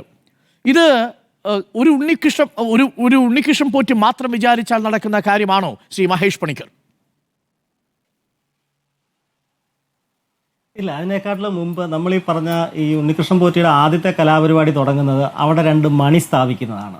ഏകദേശം 35 ലക്ഷം രൂപയോളം പുള്ളി സ്പോൺസറുടെ നിന്ന് മേടിക്കുകയും ഈ മണിക്ക് വേണ്ടിയിട്ട് നമ്മുടെ ശ്രീകോവിലിനകത്തുള്ള ശീവേലി ബിംബം ഉടച്ചു വാർത്തു എന്നാണ് അതിനകത്തെ കൺസെപ്റ്റ്. അത് ഉടച്ചു വാർത്തിട്ടുണ്ടോ, ഇനി അത് കടത്തിയിട്ട് വേറെ ഇതാണോ ചെയ്തിരിക്കുന്നതെന്നും അറിയത്തില്ല. കാര്യം ആ മണിയിലാണ് ഇദ്ദേഹത്തിൻ്റെ അവിടുത്തെ കലാപരിപാടി. അത് കുറച്ച് അതിന് മുമ്പാണ്. അത് കഴിഞ്ഞിട്ടാണ് അദ്ദേഹത്തെ അവിടെ നിന്നൊക്കെ പുറത്താക്കുന്ന ഒരു സാഹചര്യമൊക്കെ ഉണ്ടാകുന്നത്. അപ്പം അത് മുതലേ അവിടെ കൊള്ളയുണ്ട്. അപ്പം ഇവർക്കെല്ലാം അറിയാം ഇത്ര കിലോ സ്വർണ്ണം ക്ഷേത്രത്തിന് ചുറ്റും ഇത്ര കിലോ സ്വർണ്ണമുണ്ട്. അപ്പോൾ ഇതിനെ എങ്ങനെയൊക്കെ കൈകാര്യം ചെയ്യാം. അപ്പം ആ രീതിയിൽ അവർ പ്ലാൻ ചെയ്തിട്ട് അവർ ചെയ്തിട്ടുള്ള സംഭവങ്ങളാണ് ഇത്. ഇപ്പം ഇതിൻ്റെ രീതിയിൽ നമ്മൾ കാര്യമായിട്ട് ശ്രദ്ധിക്കുമ്പോഴത്തേക്ക് മനസ്സിലാകേണ്ട ഒരു കാര്യം, ഇത് സ്വർണ്ണക്കൊള്ള മാത്രമല്ല, ഇതിനകത്ത് ആ വിശ്വാസക്കൊള്ള എന്ന് ഞാൻ പറഞ്ഞ ആ ഒരു സംഭവം ഭയങ്കരമായിട്ടുണ്ട്. ഇപ്പോഴും ഇത്രയും പണം, നമ്മളിപ്പോൾ സ്വർണ്ണത്തിൻ്റെ വാല്യൂ എടുത്ത് നോക്കിയാൽ ഇത്രയും കോടിക്കണക്കിന് രൂപയുടെ, ഇപ്പോൾ 1 കിലോ 2 കിലോ ആണ് 2 കോടി രൂപയുടെ വകുപ്പേ ഉള്ളൂ ഇപ്പോഴത്തെ വില. നമ്മളൊരു 5 കൊല്ലം മുമ്പ് നോക്കുവാണെങ്കിൽ അതിനൊരു വളരെ ഇപ്പോൾ അതിൻ്റെ പകുതി വിലയേ ഉള്ളൂ. അപ്പം ഇത്രയും കോടിക്കണക്കിന് രൂപയുടെ ട്രാൻസാക്ഷൻ നടക്കണമെങ്കിൽ വെറും സ്വർണം മാത്രമല്ല, അതിനകത്ത് സ്വർണത്തിൻ്റെ വലിപ്പമല്ല, അതിനപ്പുറത്ത് ആ വിശ്വാസക്കൊള്ളയും മറ്റുള്ളവരെ തട്ടിപ്പീരും അങ്ങനത്തെ വളരെ വളരെ ഗുരുതരമായ രീതിയിൽ ഈ വക കാര്യങ്ങൾ അവർ കൈകാര്യം ചെയ്തിട്ടുണ്ട്. അപ്പോൾ അന്വേഷണം ആ രീതിയിലൂടെ പോകണം. കാര്യം സ്വർണ്ണത്തിൻ്റെ ഇപ്പോഴത്തെ വില വെച്ചിട്ടാണ് നമ്മൾ കാൽക്കുലേറ്റ് ചെയ്യുന്നത് ഏകദേശം 80 ലക്ഷം രൂപ അല്ലെങ്കിൽ 90 ലക്ഷം രൂപ ഒരു കിലോയ്ക്ക് എന്നുള്ള രീതിയിൽ. അങ്ങനെയല്ല, അതിനകത്തൊരു ആ സമയത്ത് ഇവർ അടിച്ചു മാറ്റുന്ന സമയത്ത് അതിൻ്റെ പകുതി വിലയേ ഉള്ളൂ ഏകദേശം. അപ്പം അതിനകത്ത് ഈ 30 കോടിയുടെ 40 കോടിയുടെയൊക്കെ സ്ഥലങ്ങളും വസ്തുവകളും ഒക്കെ ഒരാൾക്ക് മാത്രം, ഇനി ബാക്കിയുള്ളവരൊക്കെ എത്ര എന്താണ് ഏതാണെന്നൊക്കെ നമ്മൾ അന്വേഷിക്കുമ്പോഴായിരിക്കും അതിൻ്റെ ഭീകര വ്യാപ്തി മനസ്സിലാകുന്നത്. അപ്പോൾ ഇതൊരു വലിയ എമൗണ്ടിൻ്റെ ഈ സ്വർണം തന്നല്ലാത്ത വിശ്വാസക്കൊള്ളയുമായിട്ട് ബന്ധപ്പെട്ടിട്ടുള്ള ആൾക്കാരെ തെറ്റിദ്ധരിപ്പിച്ചിട്ട് ഈ സംഭവം മറ്റു പലർക്കും കൊടുത്തിട്ടുള്ള രീതിയിലുള്ള കാര്യങ്ങൾ ഭയങ്കരമായിട്ടുണ്ട്. അത് ശരിക്കും അത് അന്വേഷിക്കണം. ഇപ്പോൾ തന്നെ തന്ത്രി അദ്ദേഹം ആ വാജിവാഹനം തിരിച്ചു കൊടുക്കാമെന്ന് പറയുന്നൊരു സംഭവമുണ്ട്. അതും നമ്മൾ സത്യം പറഞ്ഞാൽ ഈ പറഞ്ഞ ഏജൻസിയെ കൊണ്ടൊക്കെ അന്വേഷിപ്പിച്ച് അതിൻ്റെ കാലപ്പഴക്കവും മൂല്യനിർണ്ണയവും ഒക്കെ നിശ്ചയിച്ചിട്ട് വേണം അത് തിരികെ വരാൻ.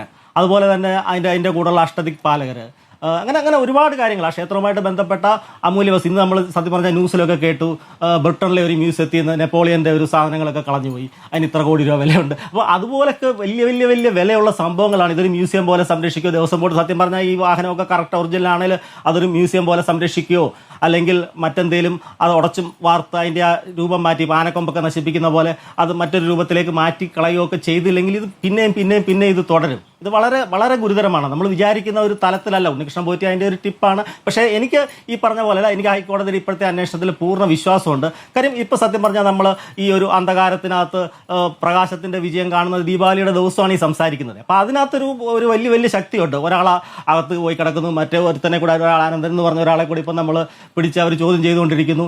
ഇത് ഒരിക്കലും ആർക്കും തടയത്തക്ക രീതിയിലുള്ള. പിന്നെ അയ്യപ്പൻ്റെ രാഷ്ട്രീയം എന്ന് പറയുമ്പോഴത്തേക്ക് അത് കറുപ്പിൻ്റെ രാഷ്ട്രീയമാണ്. കറുപ്പിൻ്റെ രാഷ്ട്രീയത്തിൽ ഈ പറഞ്ഞ കാവിയുണ്ട്, പച്ചയുണ്ട്, വെള്ളയുണ്ട്, എല്ലാ നിറങ്ങളും ഉണ്ട്. അപ്പോൾ അതിനകത്ത് ആ ഒരു രാഷ്ട്രീയത്തിൻ്റെ നിറം അതിനകത്ത് അയ്യപ്പന് കൊടുക്കേണ്ട കാര്യമില്ല. അത് കറുപ്പാണ്. സത്യം പറഞ്ഞാൽ ഈ പൂജാരി വർഗ്ഗങ്ങൾ മാത്രമേ അവിടെ വെളുത്ത ഡ്രസ് ഇട്ടുകൊണ്ട് നിൽക്കുന്നുള്ളൂ.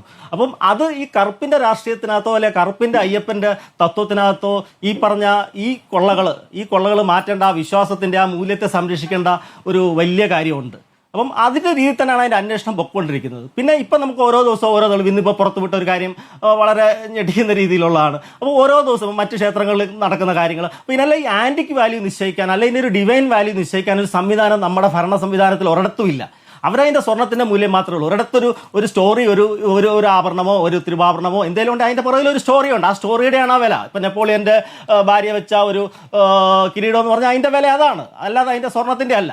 അപ്പം ആ രീതിയിലുള്ള ഒരു മൂല്യം നിശ്ചയിക്കേണ്ട ഒരു സിസ്റ്റം നമ്മുടെ സംവിധാനങ്ങളിലെല്ലാം ഉണ്ടാകാനുണ്ട്. ഇപ്പോൾ പത്മനാഭസ്വാമി ക്ഷേത്രത്തിലേക്ക് ഇത്ര വലിയ മൂല്യം നിശ്ചയിക്കുന്ന അതിൻ്റെ കാലത്തിൻ്റെ വിലയാണ്, ആ കാലത്തിലുള്ള അതിൻ്റെ വിലയാണ്, അതിൻ്റെ വർക്കിൻ്റെ ആ ഒരു ചെയ്ത ശില്പിയുടെ ആ വർക്കിൻ്റെ വിലയാണ്. അപ്പോൾ ആ ഒരു വർക്കിൻ്റെ വിലയും ആ ഒരു മൂല്യം എല്ലാം നമ്മൾ കണക്കുകൂട്ടേണ്ട ഒരു രീതി ഇവിടെ ഇത് ചെയ്തിട്ടില്ല. ആ പഴയ ശീവേലി ബിംബം, അത് നമ്മൾ ആറാട്ടിനൊക്കെ എഴുന്നള്ളിക്കുന്ന ശാസ്താവ് നിൽക്കുന്ന ഒരു ബിംബം, അത് ഉടച്ചിട്ടാണ് ആ മണി വാർത്തിരിക്കുന്നത്. ആ ബിംബം എവിടെ? അങ്ങനത്തെയൊക്കെ പല കാര്യങ്ങളും ഉണ്ട്. അപ്പം അത് എല്ലാം ഒന്ന് പരിശോധിക്കേണ്ട കാര്യമുണ്ട്. യോഗത ഉണ്ട്. അപ്പം അതും ആ പഴയ വർക്കല്ല, വേറൊരു വർക്ക് അവിടെ വന്നിരിക്കുന്നത്. അപ്പം ഇങ്ങനത്തെയൊക്കെ കാര്യങ്ങളുടെ ആ മൂല്യത്തിൻ്റെ രീതിയിലൊരു അന്വേഷണം പോയാൽ മാത്രമേ ഇതിൻ്റെ യഥാർത്ഥ ആ ഒരു വലിപ്പം മനസ്സിലാകത്തുള്ളൂ.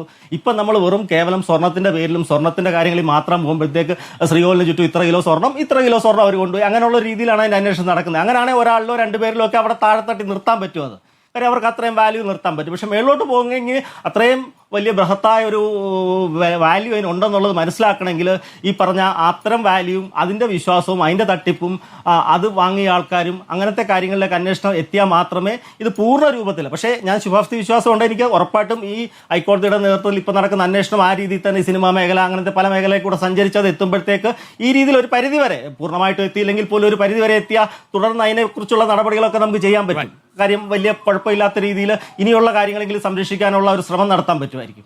ഓക്കെ, ഞാൻ അങ്ങയിലേക്ക് മടങ്ങി വരാം. ശ്രീകുമാർ, ഒന്ന് നേരത്തെ അരുൺകുമാർ പറഞ്ഞതിനുള്ള മറുപടി അങ്ങേക്ക് പറയാം. അതോടൊപ്പം ഈ വിശ്വാസ സംരക്ഷണ ജാഥകളൊക്കെ നമ്മൾ കണ്ടു. അതൊടുവിൽ സംഗമിക്കുന്ന സമയത്തൊടുവിൽ കെ മുരളീധരൻ്റെ വരവായിരുന്നു മാധ്യമങ്ങളിൽ കൂടുതലും പ്രൊജക്റ്റ് ചെയ്തത്. ഈ പ്രസംഗത്തിൻ്റെ ഉള്ളടക്കത്തേക്കാൾ ചില മാധ്യമങ്ങളാണെങ്കിൽ അവിടെ ഒഴിഞ്ഞുകിടക്കുന്ന കസേരകളൊക്കെ കാണിക്കുകയും ചെയ്തു.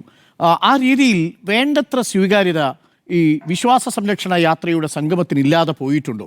പ്രതിപക്ഷം പറഞ്ഞതിന് രാഷ്ട്രീയ സ്വീകാര്യത കിട്ടിയില്ല എന്ന് താങ്കൾ കരുതുന്നുണ്ടോ? 1. 2, ഇതേ ചോദ്യമാണ് അങ്ങയോടും.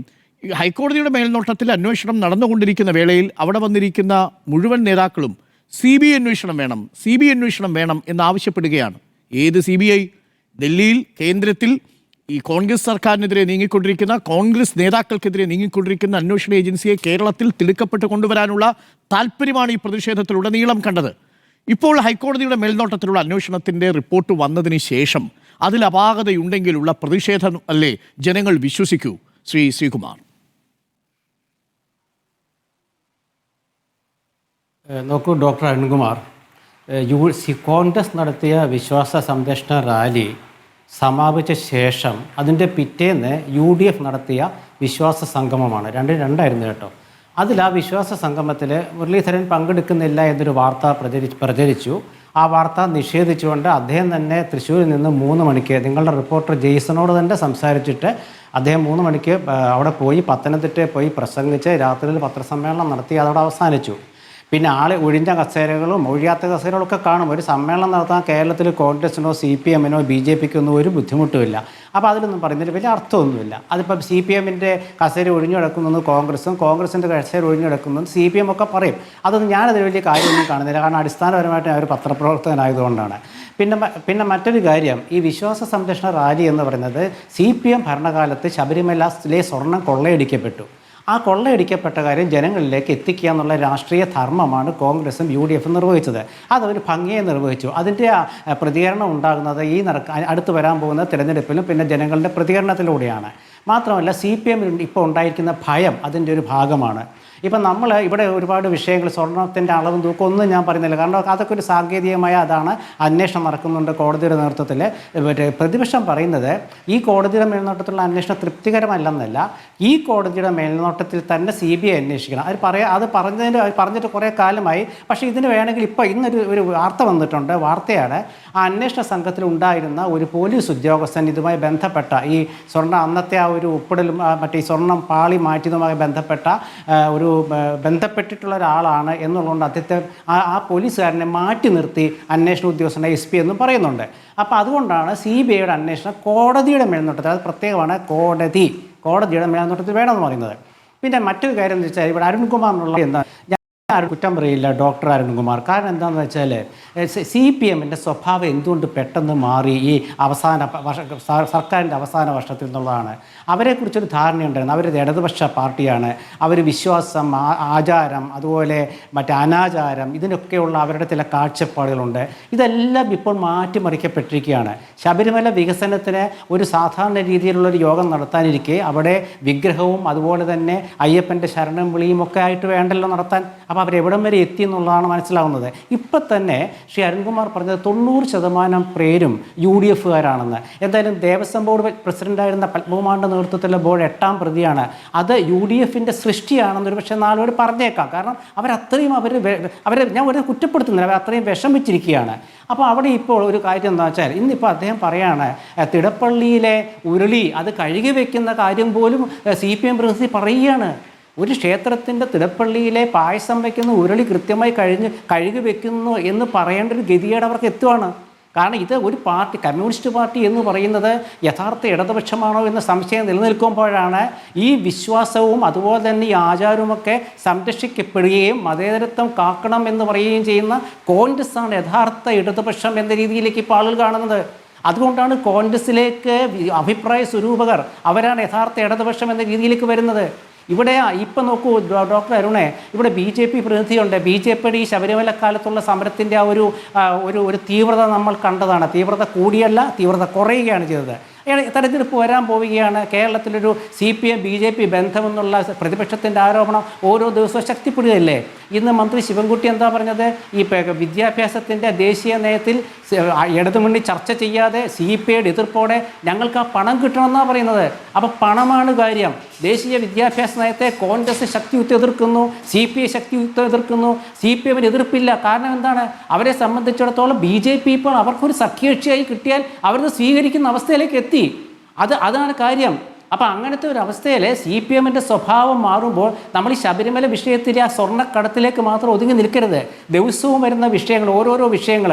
ഇപ്പോൾ ഈ വിഷയം എന്തുകൊണ്ടാണ് ഇപ്പോൾ ഈ PM ശ്രീ പദ്ധതി നടപ്പാക്കണം എന്നുള്ള വിവാദം ഇപ്പോൾ എന്തിനാണ് ഉയർത്തിക്കൊണ്ടുവന്നത്? അതിൻ്റെ അർത്ഥം എന്താ വെച്ചാൽ, ഒന്നുകിൽ ശബരിമല വിഷയം ഒന്ന് മാറിക്കോട്ടെ. കാരണം ശബരിമല വിഷയം എന്ന് പറയുന്നത് ഒരു ക്ഷേത്രം, ഒരു പരിപാവനമായ ദക്ഷിണേന്ത്യയിലെയും ഉത്തരേന്ത്യയിലെയും സാർവദേശീയ രംഗത്തുള്ള ഭക്തരും ഓടിയെത്തുന്ന ഒരു ക്ഷേത്രത്തിലെ സ്വർണം കമ്മ്യൂണിസ്റ്റ് ഭരണത്തിലാണ് കൊള്ളയടിക്കപ്പെട്ടതെന്ന വാർത്ത. അവിടെ 2 UDF ഭരണത്തിനിടയ്ക്ക് വന്നു. ആ സമയത്ത് ഇത് കൊള്ളയടിക്കപ്പെട്ടു എന്ന വാർത്ത വന്നില്ല. ഇവരാകപ്പാടെ പറയുന്ന ഒരു പാത്രക്കേസാണ്. അത് ശിവകുമാറിൻ്റെ അനിയനായതുകൊണ്ട് ഒരൊറ്റ കാര്യം പറഞ്ഞു നിർത്താം. VS ശിവകുമാറിൻ്റെ അനിയനാണെന്ന് പറഞ്ഞുകൊണ്ടാണ്. ശിവകുമാറിനെതിരെ എന്തായാലും കേസില്ല. ഇവരെ 9 വർഷം ഭരിച്ചു, 10ാം വർഷത്തിൽ എത്തുന്നു, ഒന്നുമായില്ല. അവിടെ നേരത്തെ അരുൺകുമാർ ആ ചോദ്യത്തിൻ്റെ ഉത്തരത്തിന് മുമ്പ് താങ്കൾ മാറിപ്പോയതുകൊണ്ട് ഒരു കാര്യം ഇവിടെ പറയാറുണ്ട്. ശ്രീ ശിവൻകുട്ടി ഇട്ട ഫേസ്ബുക്ക് പോസ്റ്റിൽ പ്രേമചന്ദ്രനെ വിഷചന്ദ്രൻ എന്ന് വിശേഷിപ്പിച്ചു എന്ന് താങ്കൾ പറഞ്ഞു. എനിക്ക് അങ്ങനെ ഒരു മന്ത്രി, ഒരു വിദ്യാഭ്യാസ മന്ത്രിക്ക് ഒരു MBA ഇങ്ങനെ പരിഹസിക്കാൻ കഴിയുമെന്ന് എനിക്ക് തോന്നുന്നില്ല. എനിക്കൊരു ചോദ്യം CPMൻ്റെ പ്രതിനിധിയായ അഡ്വക്കേറ്റ് അരുൺകുമാറിനോടാണ്. ശിവൻകുട്ടി ഉദ്ദേശിച്ചത് പ്രേമചന്ദ്രനെ ആണോ?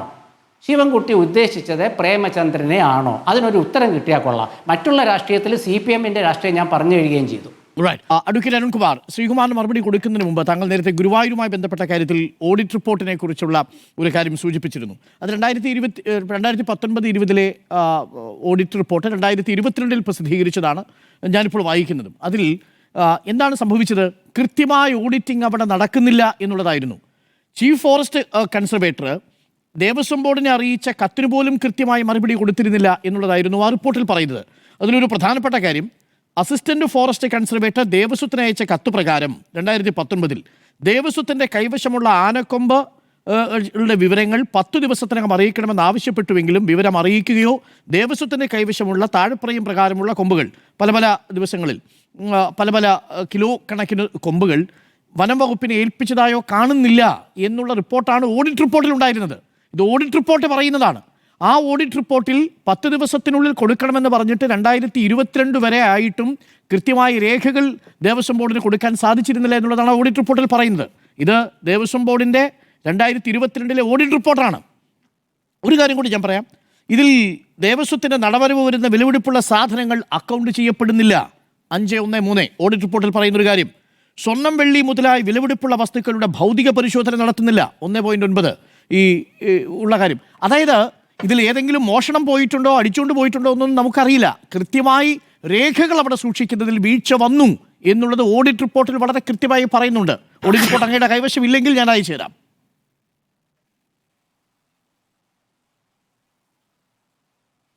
രണ്ടായിരത്തി 19-20 കാലത്തെ ഓഡിറ്റ് റിപ്പോർട്ട്, അതായത് ഇപ്പോൾ 5 വർഷം കഴിഞ്ഞു എന്നുള്ളത് കൃത്യം. ഈ ഓഡിറ്റ് നടത്തിയിട്ട് ഒരു റിപ്പോർട്ട് വരുമ്പോൾ ഇന്ന കാര്യങ്ങളിൽ ഇന്ന ക്ലാരിഫിക്കേഷൻ വേണമെന്നതാണ് ആ റിപ്പോർട്ടിന്റെ ഭാഗമായി ചൂണ്ടിക്കാണിക്കുക. വിവിധ ഡിപ്പാർട്ട്മെന്റുകൾ ഉൾപ്പെടുന്ന ഒരു മേഖലയാകുമ്പോൾ അതിൻ്റെതായിട്ടുള്ള കൃത്യമായിട്ടുള്ള മഗസറോ റിപ്പോർട്ടോ രേഖകളോ ഹാജരാക്കുമ്പോൾ ആ ഓഡിറ്റ് റിപ്പോർട്ടിന്റെ ഭാഗമായിട്ടുള്ള ആ സംശയങ്ങൾ കൃത്യമായിട്ട് പരിഹരിക്കപ്പെടുകയാണ്. ഇപ്പോൾ ഈ ദേവസ്വം ബോർഡ് എല്ലാം പ്രവർത്തിക്കുന്നത് ഹൈക്കോടതി ഡിവിഷൻ ബെഞ്ചിന്റെ സർവൈലൻസിന്റെ ഭാഗമായിട്ടാണ്. ഈ വിഷയങ്ങളെല്ലാം കോടതിയുടെ മുമ്പാകെ വരികയും കൃത്യമായി വനം വകുപ്പിന്റെ കയ്യിൽ ഉള്ള രേഖകളും അതിൻ്റെതായിട്ടുള്ള ഫയലുകളും പരിശോധിച്ച് ഒരു തരത്തിലുള്ള കുറവും ഇല്ലെന്ന് കോടതി കണ്ടെത്തി ക്ലോസ് ചെയ്തതാണ്. ഇപ്പൊ താങ്കൾ 22 എന്ന് പറഞ്ഞാലും 3 വർഷങ്ങൾക്ക് ശേഷം ഇന്ന് നിങ്ങളുടെ പ്രധാനപ്പെട്ട വാർത്തയായി വരുന്നത്. ഇപ്പൊ ഈ ചർച്ചയിൽ തന്നെ BJP നേതാവ് എന്താ കോട്ട് ചെയ്തേ? ഗുരുവായൂരുമായി ബന്ധപ്പെട്ടുകൊണ്ട് റിപ്പോർട്ടർ ചാനൽ വാർത്ത കൊണ്ടുവന്നല്ലോ. ഇനി തൃപ്പൂണിത്തുറയിലെ ക്ഷേത്രവുമായി ബന്ധപ്പെട്ടുകൊണ്ട് എന്നാണ് പറയുന്നത്. അതുകൊണ്ട് ഇത്തരത്തിലുള്ള വാർത്തകൾ വരുമ്പോൾ ശരിയാണോ? സ്വർണം തിരിച്ച് കണ്ടെത്തുന്നത് അപ്പോഴാണ്. പലയിടങ്ങളിലും വേണ്ടത്ര രീതിയിൽ ഡോക്ടർ അരുൺ ഡോക്യുമെന്റേഷൻ നടക്കുന്നില്ല. ശബരിമലയിൽ തന്നെ ഹൈക്കോടതി കണ്ടെത്തിയിരുന്ന ശബരിമലയിൽ തന്നെ വേണ്ടത്ര രീതിയിൽ ഒരു രേഖയും സൂക്ഷിച്ചിട്ടില്ലെന്ന് പറഞ്ഞത് ദേവസ്വം ബെഞ്ചല്ലേ? അല്ല, ഒറ്റ കാര്യം, നിങ്ങൾ ഈ വാർത്തയിൽ നിൽക്ക്. ഇന്ന് രാവിലെ നിങ്ങൾ ലീഡിംഗ് വാർത്തയായി ഈ വാർത്ത കൊടുക്കുമ്പോൾ ഒന്ന് ഗുരുവായൂർ ദേവസ്വം ബോർഡിന്റെ ഏതെങ്കിലും ഒരു ഉത്തരവാദിത്തപ്പെട്ട ഉദ്യോഗസ്ഥന്റെ കമന്റ് നിങ്ങൾക്ക് കൊടുക്കാമായിരുന്നില്ലേ? സാങ്കേതികത്വം മാത്രമാണെന്നാണ് ഉദ്യോഗസ്ഥർ പറഞ്ഞത്. സാങ്കേതികത്വം മാത്രമാണ്, ആരും പൈച്ചിടാൻ തയ്യാറായില്ല. സാങ്കേതികത്വം മാത്രമാണെന്നാണ് പറഞ്ഞത്. ഓഡിറ്റ് റിപ്പോർട്ട് അവർ നിഷേധിച്ചിട്ടില്ല. അല്ല, ഞാൻ പറയട്ടെ മിസ്റ്റർ, നിങ്ങൾ എന്തിനാണ് ഇത്ര ദേഷ്യപ്പെടുന്നത്? ഇത്തരത്തിലൊരു വാർത്ത ഒറ്റമിട്ട് ഒരുപാട് സംശയത്തിന്റെ നിഴലിൽ കാണുന്ന ഇത്തരം വാർത്ത ഒറ്റമിട്ട് അല്ല നിങ്ങൾ ഇതിൽ ഇടപെടണ്ട. നിങ്ങൾക്ക് ഇതൊക്കെ വലിയ വാർത്തയായിട്ട് നിങ്ങൾ പ്രചരിപ്പിക്കേണ്ട മേഖലയിലൊക്കെ പ്രചരിപ്പിച്ചിട്ടല്ലേ ഇവിടെ വന്നിരിക്കുന്നത്. ശബരിമലയിൽ ഇത്തരം സാഹചര്യങ്ങൾ നിൽക്കുമ്പോൾ തന്നെ അതിന് പീരയിടുന്നത് പോലെ മറ്റു ദേവസ്വം ബോർഡിലും ഇത്തരം പ്രശ്നമാണ്, മറ്റു ദേവസ്വം ബോർഡിൽ ഇത്തരം പ്രശ്നമാണെന്ന രൂപത്തിൽ ഒരു വാർത്ത നിങ്ങൾ ചമയ്ക്കുമ്പോൾ ആ വാർത്ത 3 വർഷം മുമ്പുള്ള ഓഡിറ്റ്, ഞാൻ പറയുന്നു ഇപ്പോഴും 6 വർഷം മുമ്പുള്ള ഓഡിറ്റ് റിപ്പോർട്ടാണ്. ആ ഓഡിറ്റ് റിപ്പോർട്ടിനെ കുറിച്ച് നിങ്ങൾ വാർത്ത കൊടുക്കുമ്പോൾ ഒന്നെങ്കിൽ ദേവസ്വം ബോർഡിന്റെ ഒരു കമന്റ് കൊടുക്കണം, അല്ലെങ്കിൽ ഫോറസ്റ്റ് ഡിപ്പാർട്ട്മെന്റിലെ ആനയും ആനക്കൊമ്പുമായി ബന്ധപ്പെട്ടുള്ള കസ്റ്റോഡിയന്മാരുടെ ഏതെങ്കിലും ഒരു അഭിപ്രായം കൊടുക്കണം. അല്ലാത്ത പക്ഷം ദേവസ്വം ബോർഡിന്റെ കയ്യിൽ രേഖകളിൽ നിന്ന് ദേവസ്വം ഓഡിറ്റ് റിപ്പോർട്ട് കണ്ടെത്തിയാൽ വനംവകുപ്പിനോട് ചോദിക്കുന്നത് എന്തിനാണ്? ഒറ്റ മിനിറ്റ്. ആനയും ആനക്കൊമ്പുമായി ബന്ധപ്പെട്ടുകൊണ്ടുള്ള മുഴുവൻ രേഖകളും സൂക്ഷിക്കേണ്ടത് അത് വനം വകുപ്പ് മാത്രമാണ്, അത് ദേവസ്വം ബോർഡ് അല്ല. എത്ര കിലോഗ്രാം വനം വകുപ്പിലേക്ക് കൈമാറി എന്നതിന്റെ രേഖകൾ ദേവസ്വം ബോർഡ് സൂക്ഷിക്കണം. എന്നിട്ട് എന്താണ് ഹൈക്കോടതി ഈ മറുപടിയുടെ അടിസ്ഥാനത്തിൽ 2022 ഇത് ക്ലോസ് ചെയ്തത്? എന്നാൽ അതിന്റെ തുടർ നടപടിയായിട്ട് ഹൈക്കോടതി പോയോ? അതാണ് അടുത്ത അന്വേഷണത്തിന് അടുത്ത ഘട്ടത്തിൽ വരേണ്ടത്. എന്താണ് ഇതിന് സംഭവിച്ചത്? എന്തുകൊണ്ടാണ് ഇതെല്ലാം വളരെ കൃത്യമായി തൂക്കം കണക്കിനല്ലേ? ഇപ്പൊ ഈ ഓഡിറ്റ് റിപ്പോർട്ട് വന്നതിന് നമ്മളെ പഴിച്ചിട്ട് എന്താ കാര്യം? രേഖകൾ അവിടെ ഉണ്ടായിരുന്നു ദേവസ്വം ബോർഡിൽ. ശരി, ആനക്കൊമ്പെല്ലാം വനം വകുപ്പിൽ ഉണ്ടായിരുന്നു. അത് കൃത്യമായി കൈമാറുമ്പോൾ രേഖകൾ മഹസറിൽ സൂക്ഷിക്കണമായിരുന്നു എന്നുള്ളതാണ്. എന്താണെന്ന് വെച്ചാൽ അരുൺകുമാറെ പ്രശ്നം, ദേവസ്വം ബെഞ്ച് ശബരിമലയിൽ അടക്കം കണ്ടെത്തിയിരിക്കുന്നത് പ്രോപ്പർ ആയിരുന്നില്ല ഡോക്യുമെന്റേഷൻ. അതാണ് നമ്മൾ ചൂണ്ടിക്കാട്ടിയത്. അത് ഞങ്ങൾ ചൂണ്ടിക്കാട്ടിയതല്ല, ദേവസ്വം ബോർഡിന്റെ ഓഡിറ്റ് റിപ്പോർട്ടിൽ നിന്ന് എടുത്താണ് നമ്മൾ റിപ്പോർട്ട് ചെയ്തിരിക്കുന്നത്. ഞങ്ങൾ മാത്രമല്ല, ടൈംസ് ഓഫ് ഇന്ത്യയും അത് റിപ്പോർട്ട് ചെയ്തിട്ടുണ്ട്. ഒറ്റ മിനിറ്റ്. നിരവധി സ്ഥാപനങ്ങളുമായി ബന്ധപ്പെട്ടുകൊണ്ട് ഓഡിറ്റ് റിപ്പോർട്ട് വരും. ആ ഓഡിറ്റ് റിപ്പോർട്ടിൽ ഏതെങ്കിലും തരത്തിലുള്ള അനോമലികൾ ചൂണ്ടിക്കാണിക്കുന്നത് ബന്ധപ്പെട്ട ഫയലുകൾ ആ പെരൂസലിന്റെ സമയത്ത് മുമ്പിൽ ഇല്ലാതെ വരികയും ബന്ധപ്പെട്ട ഉദ്യോഗസ്ഥന്മാർ ഹാജരല്ലാതെ വരികയും അത്തരം സാഹചര്യങ്ങളിൽ 1 by 1 ആയിട്ട് ചൂണ്ടിക്കാണിക്കും. അത് നിശ്ചിത ദിവസത്തിനുള്ളിൽ രേഖകൾ പരിശോധിച്ചും ഡോക്യുമെന്റുകൾ പരിശോധിച്ചും മൊഴികൾ എടുത്തും അതിൽ യെസ് ഓർ നോ തീരുമാനിച്ച് ഫൈനലൈസ് ചെയ്യും. അത് ഹൈക്കോടതിയിലടക്കം പരിശോധിച്ച് 3 വർഷം മുമ്പ് ക്ലോസ് ചെയ്ത വിഷയം ഇപ്പോൾ സംശയത്തിന്റെ നിഴലിൽ വച്ച് വാർത്ത കൊടുക്കുമ്പോൾ അത് പ്രചരിപ്പിക്കാൻ വേണ്ടി കാത്തു നിൽക്കുന്ന കുറെ ആളുകളുണ്ട്. ഞാനിവിടെ പറഞ്ഞല്ലോ, ഈ ക്ഷേത്രത്തെ ഇപ്പൊ റിപ്പോർട്ടർ ചാനലിന്റെ വാർത്തയെ കോട്ട് ചെയ്തുകൊണ്ട് നേരെ പോകുന്ന തൃപ്പൂണിത്തുറ ക്ഷേത്രത്തിലേക്കാ. പക്ഷെ ഇതിനിടയിൽ അടൂർ ക്ഷേത്രം, അതുപോലെ തിരുവമ്പാടി ദേവസ്വം, അതുപോലെ ത്രിചന്ദമംഗലം ദേവക്ഷേത്രം, ഇത്തരത്തിൽ ആരോപണങ്ങളുള്ള നിരവധി ക്ഷേത്രങ്ങളുണ്ട്. അപ്പൊ ചില ക്ഷേത്രങ്ങളെല്ലാം എത്ര ആരോപണം വന്നാലും കുഴപ്പമില്ല, ചിലത് വരുമ്പോൾ ഇതെല്ലാം ഗവൺമെന്റ് വലിയ കുംഭകോണം നടത്തുകയാണ് എന്ന് സുവർണാവസരം കാത്തു നിൽക്കുന്ന ചില ആളുകൾ ഈ ചർച്ചയിൽ തന്നെ പറയുന്നത് കേട്ടല്ലോ, ഞാൻ അതിലേക്ക് കിടക്കുന്നില്ല. അത്തരത്തിലുള്ള ആളുകൾക്ക് വളമെടുത്തു കൊടുക്കുന്ന നയമായി മാറരുത് ഇത്തരം വാർത്തകൾ. സംശയത്തിന്റെ നിഴലിൽ നിങ്ങൾ റിപ്പോർട്ട് ചെയ്യുമ്പോഴും ഹിയർ ദി അതർ സൈഡ് എന്ന് പറയുന്നത് ഒരു ഫണ്ടമെന്റൽ റൈറ്റ് ആണ്. സത്യസന്ധമായ കാര്യങ്ങൾ മറു സൈഡും ഇങ്ങനെയാണ് പറയുന്നത്. Comment should be free. നിങ്ങൾക്ക് ഏത് കമന്റും നിങ്ങളുടെ കൊടുക്കാം, പക്ഷെ ഫാക്ട്സ് ഷുഡ് ബി കറക്റ്റ്. അത് കറക്റ്റ് ആയിരിക്കണം എന്നതാണ് ഞാൻ ചൂണ്ടിക്കാണിച്ചത്. ഇവിടെ സുവർണാവസരത്തിന്റെ പുറകിൽ പോകുന്ന നിരവധി ആളുകളാണ്. ഒന്നും പറയാനില്ല. ഒരു രാഷ്ട്രീയ സാഹചര്യം പോലും ഈ കേരളത്തിൽ കഴിഞ്ഞ 9.5 വർഷമായി ചൂണ്ടിക്കാണിക്കാനില്ല. ഈ നവംബർ മാസം 1-ാം തീയതി ഈ കേരളത്തിൽ വലിയ വലിയ പ്രഖ്യാപനങ്ങൾ, സ്പെഷ്യൽ നിയമസഭ കൂടി നടത്താൻ പോകുകയാണ്. പ്രകടന പത്രിക പൂർണ്ണമായി നടപ്പാക്കി അത് പ്രോഗ്രസ് റിപ്പോർട്ടായി ജനങ്ങൾക്ക് കൊടുക്കാൻ പോകുകയാണ്. ഇന്ന് ബഹുമാനപ്പെട്ട UDF-ന്റെ കൺവീനർ പറഞ്ഞൊരു വാചകം അങ്ങ് ശ്രദ്ധിച്ചോ? അതായത് പ്രകടന പത്രികയിൽ പറഞ്ഞു എന്ന് വച്ച് അത് നടപ്പാക്കുന്നത് വിരോധാഭാസമാണ് എന്ന് പറയുന്ന ഒരു വാചകം. എന്താണ്? പലതവണ കേട്ടു നോക്കി, എനിക്ക് മനസ്സിലായില്ല. പ്രകടന പത്രിക എന്നുള്ളത് നടപ്പാക്കാനുള്ളതാണെന്നും അത് സമയബന്ധിതമായി നടപ്പാക്കി ജനങ്ങൾക്ക് കൊടുക്കേണ്ടതാണെന്നും അത് ജനങ്ങളെ ബോധ്യപ്പെടുത്തേണ്ടതാണെന്നും അതാണ് തെരഞ്ഞെടുക്കപ്പെട്ടെന്ന ഒരു പാർട്ടിയുടെ, ഒരു ഗവൺമെന്റിന്റെ ചുമതലയെന്നും തെളിയിച്ച ഗവൺമെന്റായി കേരളത്തിലുള്ളത്. ആ സമയത്താണ് പ്രകടന പത്രികയിൽ പറഞ്ഞു എന്ന് വെച്ച് 200 രൂപ പെൻഷൻ കൂട്ടാവോ എന്ന് ചോദിക്കുന്നു. ആ പെൻഷൻ കൂട്ടുന്ന വാർത്ത വന്നപ്പോൾ ബഹുമാനപ്പെട്ട പ്രതിപക്ഷ നേതാവ് കഴിഞ്ഞ ആഴ്ച എന്താ പറഞ്ഞത്? ഇത്തരത്തിൽ ഈ കേരളത്തിന് ഒരു നേട്ടവും ഉണ്ടാകരുത്. ഇവിടെ ചർച്ച തുടങ്ങിയത് എന്താ? വാവർ സ്വാമിയുമായി ബന്ധപ്പെട്ടുകൊണ്ട് ഈ കേരളത്തിന്റെ മതസാഹോദര്യ അന്തരീക്ഷത്തെ തകർക്കാൻ UDF-ഉം BJP നടത്തിയ ഒരു പ്രോഗ്രാമിൽ നടത്തിയ പ്രസംഗമുണ്ട്. ആ പ്രസംഗത്തെ ഇതുവരെ UDF തള്ളി പറഞ്ഞോ? കോൺഗ്രസ് തള്ളി പറഞ്ഞോ? ഇത്തരത്തിൽ വർഗീയമായിട്ട് അത് പോകരുത്, ശബരിമലയുടെ ഐതിഹ്യവുമായി ബന്ധപ്പെട്ട് വിരുദ്ധമായ കാര്യങ്ങളാണ് പറയുന്നതെന്ന് N. ശ്രീകുമാർ അടക്കം നിരീക്ഷകരായി വരുന്നവർ ഇതുവരെ ചൂണ്ടിക്കാണിച്ചോ? ഇല്ലല്ലോ. ഇപ്പോൾ തന്നെ ഈ വിവാദമായ പ്രസ്താവന മിനിങ്ങാന്ന് നടത്തിയ നേതാവിന്റെ പാർട്ടിയുടെ പേരെന്താ? Revolutionary socialist party. ഒരു സോഷ്യലിസ്റ്റ് പാർട്ടിയുടെ പ്രതിനിധി വന്നിട്ടാണ് ഇവിടെ ബീഫും പൊറോട്ടയും കൊടുത്ത് പോലീസുകാർ കയറ്റിക്കൊണ്ടുപോയി എന്നെല്ലാം പറഞ്ഞ് പച്ചയായ കള്ളം കേരളത്തിന്റെ പൊതുസമൂഹത്തിൽ പ്രചരിപ്പിക്കാൻ ശ്രമിക്കുന്നത്. അതുകൊണ്ട് ഇവർ വിവാദങ്ങളുടെ പുറകെ പൊക്കോട്ടെ. ഇവർ വികസന നേട്ടങ്ങളെ തകർക്കാൻ വേണ്ടി വിവാദങ്ങൾ ഉയർത്തിക്കൊണ്ടുവന്ന് അത് പർവ്വതീകരിച്ച് കാണിക്കുന്ന തൊഴിലിൽ ഏർപ്പെട്ടോട്ടെ. ഇവർ കഴിഞ്ഞോണ പ്രഖ്യാപിച്ചല്ലോ നിയമസഭാ തെരഞ്ഞെടുപ്പിൽ, ഞങ്ങൾ അധികാരത്തിൽ വന്നാൽ ഇത് ചെയ്യും അത് ചെയ്യും, ലൈഫ് മിഷൻ പിരിച്ചുവിടും, പൊതുവിദ്യാഭ്യാസ യജ്ഞം അവസാനിപ്പിക്കും, കേരള ബാങ്ക് പിരിച്ചുവിടും, ആദ്രം പദ്ധതി അവസാനിപ്പിക്കും. അപ്പൊ കേരള ജനത എന്താ പറഞ്ഞ്? ആജീവനാന്ത പ്രതിപക്ഷമായിട്ട് അവിടെ ഇരുന്നോളാൻ പറഞ്ഞു. അതേപോലെ തന്നെ ഈ വികസന നേട്ടങ്ങൾ ഒന്നും ചർച്ചയാക്കാതിരിക്കാൻ വിവാദങ്ങളുടെ പുറകെ തന്നെ പോകുന്ന UDF-നെയും BJP-യുമാണ് കാണുന്നത്. അതുകൊണ്ട് കേരളത്തിലെ ജനങ്ങൾ ഇതൊക്കെ തിരിച്ചറിയും. ഇവർ വിവാദങ്ങൾക്ക് പുറകെ പൊക്കോട്ടെ, ഞങ്ങൾ ഈ വികസന നേട്ടങ്ങളുടെ പുറകെ പോകും. ഇത്തരത്തിലുള്ള കാര്യങ്ങൾ കൃത്യമായി അന്വേഷിച്ച് ഹൈക്കോടതിയെ ബോധ്യപ്പെടുത്തി തന്നെ പോകും. എന്താ പറഞ്ഞത്? ഹൈക്കോടതിയുടെ സ്പെഷ്യൽ ഇൻവെസ്റ്റിഗേഷൻ ടീമിനെ പ്രഖ്യാപിച്ചതിന്റെ പിറ്റേ ദിവസം കോൺഗ്രസും BJP-യും ഒരേ മനസ്സോടെ പറയുകയാണ് CBI എൻക്വയറി. വാളയാർ ചെക്ക് പോസ്റ്റിന് അപ്പുറത്തേക്ക് കോൺഗ്രസിന് വേറെ നയമാണ്. എങ്ങനെ ഹൈക്കോടതി ഒരു സ്പെഷ്യൽ ഇൻവെസ്റ്റിഗേഷൻ ടീമിനെ പ്രഖ്യാപിച്ച് പിറ്റേ ദിവസം ഗവൺമെന്റ് തന്നെ മറ്റൊരു അന്വേഷണ ഏജൻസിയെ പ്രഖ്യാപിച്ചാൽ അത് clear case of content of court അല്ലേ? അപ്പോൾ ഒരു കോടതി അലക്ഷ്യം ചെയ്യാൻ വേണ്ടി 5 ദിവസം നിയമസഭ സ്തംഭിപ്പിക്കുന്നു. കേരളത്തിൽ അങ്ങോട്ടും ഇങ്ങോട്ടും വിശ്വാസ സംഗമം പറഞ്ഞ് ജാഥ നടത്തുന്നു. ആ കെ മുരളീധരൻ പറഞ്ഞില്ലേ ഇത്തരത്തിൽ നടത്തുമ്പോഴൊക്കെ, അതുകൊണ്ട് ആ പന്തലൊക്കെ പൊങ്ങിയ അതേ രൂപത്തിൽ തകർന്നു വീണ് നമ്മൾ കണ്ടില്ലേ? അവസാനം ആ കാലി കസേരയൊക്കെ നമ്മൾ കണ്ടു. ഇത്രയധികം വിവാദത്തിലേക്ക് കോൺഗ്രസും UDF-ഉം പോകേണ്ടി വന്നത് ഇവർ ഉയർത്തിപ്പിടിക്കുന്ന ഈ സമരത്തിന്റെ മുദ്രാവാക്യം ഒട്ടും ജനങ്ങൾ അംഗീകരിച്ചിട്ടില്ല എന്ന് വ്യക്തമാക്കുന്ന വിവരങ്ങൾ പുറത്തു വരികയാണ്. അതുകൊണ്ട് ശ്രീ N. ശ്രീകുമാറിനൊക്കെ ചർച്ച ചെയ്യാം, ആക്രമിക്കാം, CPM-ന്റെ വിശ്വാസത്തെയും CPM-ന്റെ വിശ്വാസ സംരക്ഷണത്തെയും എല്ലാം എതിർക്കാം. പക്ഷേ ഏതൊരു വിശ്വാസിക്കും വിശ്വാസം അനുസരിച്ച് ജീവിക്കാൻ, ആ വിശ്വാസത്തെ പ്രൊപ്പഗേറ്റ് ചെയ്യാനുള്ള ഭരണഘടനാ അവകാശങ്ങളെ ഞങ്ങൾ പ്രൊട്ടക്ട് ചെയ്യും, സംരക്ഷിക്കും. ആരെതിർത്താലും അവരുടെ അവകാശത്തെ സംരക്ഷിച്ചുകൊണ്ട് മുന്നോട്ട് പോകും. എനിക്ക് 1 മിനിറ്റ് സമയം മാത്രമേ ബാക്കിയുള്ളൂ. ശ്യാം രാജ്, ഈ വിശ്വാസത്തിന്റെ ഭാഗമായിട്ടുള്ള ഏതു സമരവും ഒടുവിൽ രാഷ്ട്രീയമായി ഗുണം ചെയ്യുന്നത് UDF-നാണ് എന്നൊരു തിരിച്ചറിവ് BJP-ക്ക് ഉള്ളത് കൊണ്ടാണോ തുടക്കത്തിൽ BJP ഈ സമരപാതയിലേക്ക് അതിശക്തമായി കടന്നു വരാതിരുന്നത്? പിന്നീട് യുവമോർച്ച പ്രവർത്തകരുടെ നേതൃത്വത്തിൽ സെക്രട്ടേറിയറ്റ് ഉപരോധമടക്കം നമ്മൾ കണ്ടത്. ഇനി മുന്നോട്ട് പ്രതിഷേധത്തിലേക്ക് തന്നെയാണോ പോകാനുള്ള പരിപാടി, അതോ ഈ അന്വേഷണ റിപ്പോർട്ട് വരുന്നതുവരെ കാത്തു നിൽക്കുമോ ശ്യാംരാജ്? അരുൺകുമാർ ഒരു ചർച്ചയ്ക്ക് വിളിച്ചിട്ടുണ്ടെങ്കിൽ അതിനകത്ത് ഏറ്റവും കുറച്ചെങ്കിലും സമയം സംസാരിക്കാൻ വേണ്ടി തരാൻ വേണ്ടിയുള്ള ഒരു മര്യാദ നിങ്ങൾ കാണിക്കണം. ഈ ചർച്ച കാണുന്ന ഏതൊരാൾക്കും തോന്നുക ഈ അരുൺകുമാർ റിപ്പോർട്ടർ ചാനലിന്റെ അരുൺകുമാർ ഏതാണ്, CPM-ന്റെ അരുൺകുമാർ ഏതാണെന്നാണ്. നിങ്ങൾ വല്ല കോട്ട് വിട്ട് നിൽപ്പുണ്ടെങ്കിൽ ഇരിപ്പുണ്ടെങ്കിൽ ചിലപ്പോൾ മനസ്സിലാവും നിങ്ങൾ ചാനലിന്റെ ആളാണെന്ന്. ഇത്തരത്തിൽ നിങ്ങൾ ചർച്ച നടത്തരുത്. ഒന്ന് കൃത്യമായിട്ട് സമയം തരണം. അവസാനത്തെ 1 മിനിറ്റ് എന്ന് പറഞ്ഞിട്ട് 1 മിനിറ്റിന്റെ 10-20 സെക്കൻഡ് നിങ്ങൾ തന്നെ സംസാരിക്കാൻ വേണ്ടി എടുത്തിട്ടുണ്ടെങ്കിൽ 1 മിനിറ്റ് കൊണ്ട് അത്രയൊന്നും പറഞ്ഞു തരാൻ വേണ്ടി അങ്ങോട്ട് പറ്റില്ല എന്റെ അരുൺകുമാർ. അതുകൊണ്ട് വരാൻ പോകുന്ന ചർച്ചകളിലെങ്കിലും നിങ്ങൾ BJP-യുടെ പ്രതിനിധികളെ വിളിക്കുകയാണെങ്കിൽ മാന്യമായിട്ടുള്ള സമയം കൊടുക്കാൻ വേണ്ടി നിങ്ങൾ തയ്യാറാവും.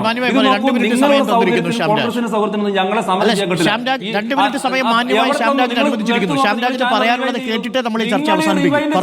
നിങ്ങൾ 1 മിനിറ്റ് എന്നാണ് പറഞ്ഞത്. ഇല്ല അരുൺകുമാർ നിക്കോടെ, അങ്ങനെയല്ലേ നിങ്ങൾ അവസാനത്തിൽ ഇത് ഈവനായിട്ട് നിങ്ങൾ തോന്നണ്ട. ഞാൻ പറയുകയാണ്, നിങ്ങൾ മിണ്ടാതിരിക്കുന്നേ. അല്ല, നിങ്ങൾ മിണ്ടാതിരിക്കും. ഞാൻ പറയട്ടെ. ഇത് നോക്കൂ, നിങ്ങൾ പറയുന്ന രീതിയിൽ കോൺഗ്രസ് പാർട്ടി പറയുന്ന രീതിയിലൊന്നും സമരം ചെയ്യാൻ വേണ്ടി ഞങ്ങളെ കൊണ്ടുവരും. ഞങ്ങൾ സമരത്തിലാണ്. ഇതിന്റെ തുടക്കത്തിൽ 2018-19 കാലഘട്ടത്തിൽ ഞങ്ങൾ അങ്ങനെ സമരം ചെയ്തിട്ടുള്ളത്. അന്ന് ശബരിമലയുടെ പരിസരത്ത് പോലും വരാതിരുന്ന കോൺഗ്രസ്സുകാരന്മാരാണ്. പത്തനംതിട്ടയിൽ പോയി സമരം ചെയ്തിട്ട് ചുളിയാത്ത ഷർട്ടും വേർപ്പ് വരാത്ത ഷർട്ടും ഇട്ടിട്ട് അവിടെ ഏതോ പോയിട്ട് രാപ്പകൽ സമരം മാത്രം നടത്തിയിട്ടുള്ള കോൺഗ്രസ്സുകാർ ഞങ്ങൾ സമരം നടത്തിയിട്ടില്ല എന്നൊക്കെ പറയാൻ വേണ്ടി നാണമില്ലെന്ന് മാത്രമേ എനിക്ക് ചോദിക്കാൻ വേണ്ടിയിട്ടുള്ളത്. ഇപ്പോഴും ഞങ്ങൾ സമരത്തിലാണ്. അരുൺകുമാറിനെ പോലുള്ള ആളുകൾ കാണില്ല. നിങ്ങളിനി എന്തൊക്കെ ഞങ്ങൾ സമരം ചെയ്താലും കാണില്ല. അതിന് ഞങ്ങൾക്ക് ഒരു ബുദ്ധിമുട്ടുമില്ല. ഞങ്ങൾക്ക് ഈ സോഷ്യൽ മീഡിയയുടെ കാലഘട്ടത്തിൽ, കേരളത്തിൽ ഇത്രയും ചാനലുള്ള കാലഘട്ടത്തിൽ ജനങ്ങളോട് പറയാൻ ഇഷ്ടം പോലെ മറ്റു വഴികളുണ്ടെന്നേ. നോക്കൂ, ഈ മഹിളാ മോർച്ചയുടെ സമരത്തിന്, യുവമോർച്ചയുടെ സമരം, BJP അടുത്ത ദിവസം 2 ദിവസം സമരം ചെയ്യാൻ വേണ്ടി പോകുന്നു. ഞങ്ങളുടെ മുഴുവൻ മോർച്ചകളും സമരത്തിലാണ്. കേരളത്തിലെ 14 ജില്ലാ കേന്ദ്രങ്ങളിലേക്ക് ഞങ്ങൾ സമരം നടത്തി കഴിഞ്ഞു. കണ്ടിന്യൂസ് ആയിട്ട് ഞങ്ങൾ സമരത്തിൽ തന്നെയാണ്. പിന്നെ ഞങ്ങൾ സമരത്തിലില്ല. നിങ്ങൾ ഏത് ആംഗിൾ വെച്ചിട്ടാണ് നിങ്ങൾ പറയുന്നത്? എന്ത് മര്യാദ വെച്ചിട്ടാണ് നിങ്ങൾ പറയുന്നത്? നോക്കൂ, 4000-ലധികം വരുന്ന കേസുകൾ, 2000-ലധികം വരുന്ന അറസ്റ്റുകൾ, ഇതൊക്കെ ഈ ശബരിമലയ്ക്ക് വേണ്ടിയിട്ട് വരിച്ച ആളുകൾ ഞങ്ങളാണെന്നേ. ഞങ്ങളുടെ മുൻ പ്രസിഡന്റ് ശ്രീ കെ സുരേന്ദ്രന്റെ, അദ്ദേഹത്തിന് കേരളത്തിൽ കേസെടുക്കാത്ത സ്റ്റേഷനുകൾ പോലും ഇല്ല. അത്രയും കേസുകളുണ്ടെന്നേ. അപ്പൊ ഈ സമയത്ത് ഞങ്ങൾ സമരം ചെയ്തുകൊണ്ടിരിക്കുമ്പോൾ സമരം ചെയ്യുന്നില്ല എന്നൊക്കെ പറഞ്ഞിട്ടുണ്ടെങ്കിൽ അത് കമ്മ്യൂണിസ്റ്റ് പാർട്ടിക്ക് വേണ്ടിയിട്ട് ഉള്ള ഒരു വാദമാണ് അരുൺകുമാർ നടത്തുന്നത് എന്ന് മാത്രമാണ് എനിക്ക് നിങ്ങളോട് പറയാൻ പറ്റുള്ളൂ. നോക്കൂ, ഇതിന്റെ തുടക്കം മുതൽ ഈ ശബരിമലയുടെ തുടക്കത്തിൽ എങ്ങനെയായിരുന്നു? ഒരു കാര്യം കൂടി പറയട്ടെ. അന്നത്തെ ഇവരുടെ MP ആയിരുന്നിട്ടുള്ള ആലപ്പുഴയിലെ ജില്ലാ മാത്രമായിട്ട്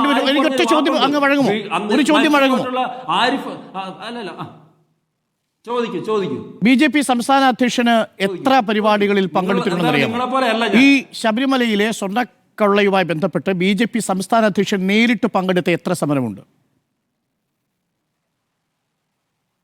എന്റെ അരുൺകുമാറെ BJP ആണ് സമരം ചെയ്യുന്നത്. അതെ, അതാണ് ചോദ്യം. താങ്കൾ കെ സുരേന്ദ്രന്റെ കാര്യം പറഞ്ഞു, ഞാനത് കണ്ടു. കെ സുരേന്ദ്രൻ നടത്തിയ സമരത്തിന്റെ എണ്ണത്തിന്റെ കണക്ക് താങ്കൾ പറഞ്ഞു. സ്വർണ്ണക്കൊള്ളയുമായി ബന്ധപ്പെട്ട് BJP സംസ്ഥാന അധ്യക്ഷൻ രാജീവ് ചന്ദ്രശേഖർ നേരിട്ട് നേതൃത്വം നൽകിയ BJP നേരിട്ട് നേതൃത്വം നൽകിയ എത്ര സമരമുണ്ട്? സംസ്ഥാന അധ്യക്ഷനാണ് മുഴുവൻ സമരങ്ങളും ഇവിടെ ചെയ്യുന്നത്. അല്ല, BJP സംസ്ഥാന അധ്യക്ഷനാണ് മുഴുവൻ സമരങ്ങൾക്കും നേതൃത്വം നൽകുന്നത്. ഉദ്ഘാടനം ചെയ്ത് യുവമോർച്ച സമരം ആരാ ഉദ്ഘാടനം ചെയ്തത്? ഉദ്ഘാടനം ചെയ്യലല്ല, BJP സംസ്ഥാന അധ്യക്ഷന്റെ നേതൃത്വത്തിൽ നടന്ന സമരം പറയുന്നില്ലേ? ഞങ്ങളുടെ സമരം അതാണെന്ന്. അല്ല, നിങ്ങൾ എന്താ അരുൺകുമാർ, നിങ്ങൾ വെറുതെ പറയല്ലേ? ഇപ്പൊ ചോദിച്ച ഏത് പരിപാടിയിൽ പങ്കെടുത്തു എന്ന്. ഇപ്പോൾ ഞാൻ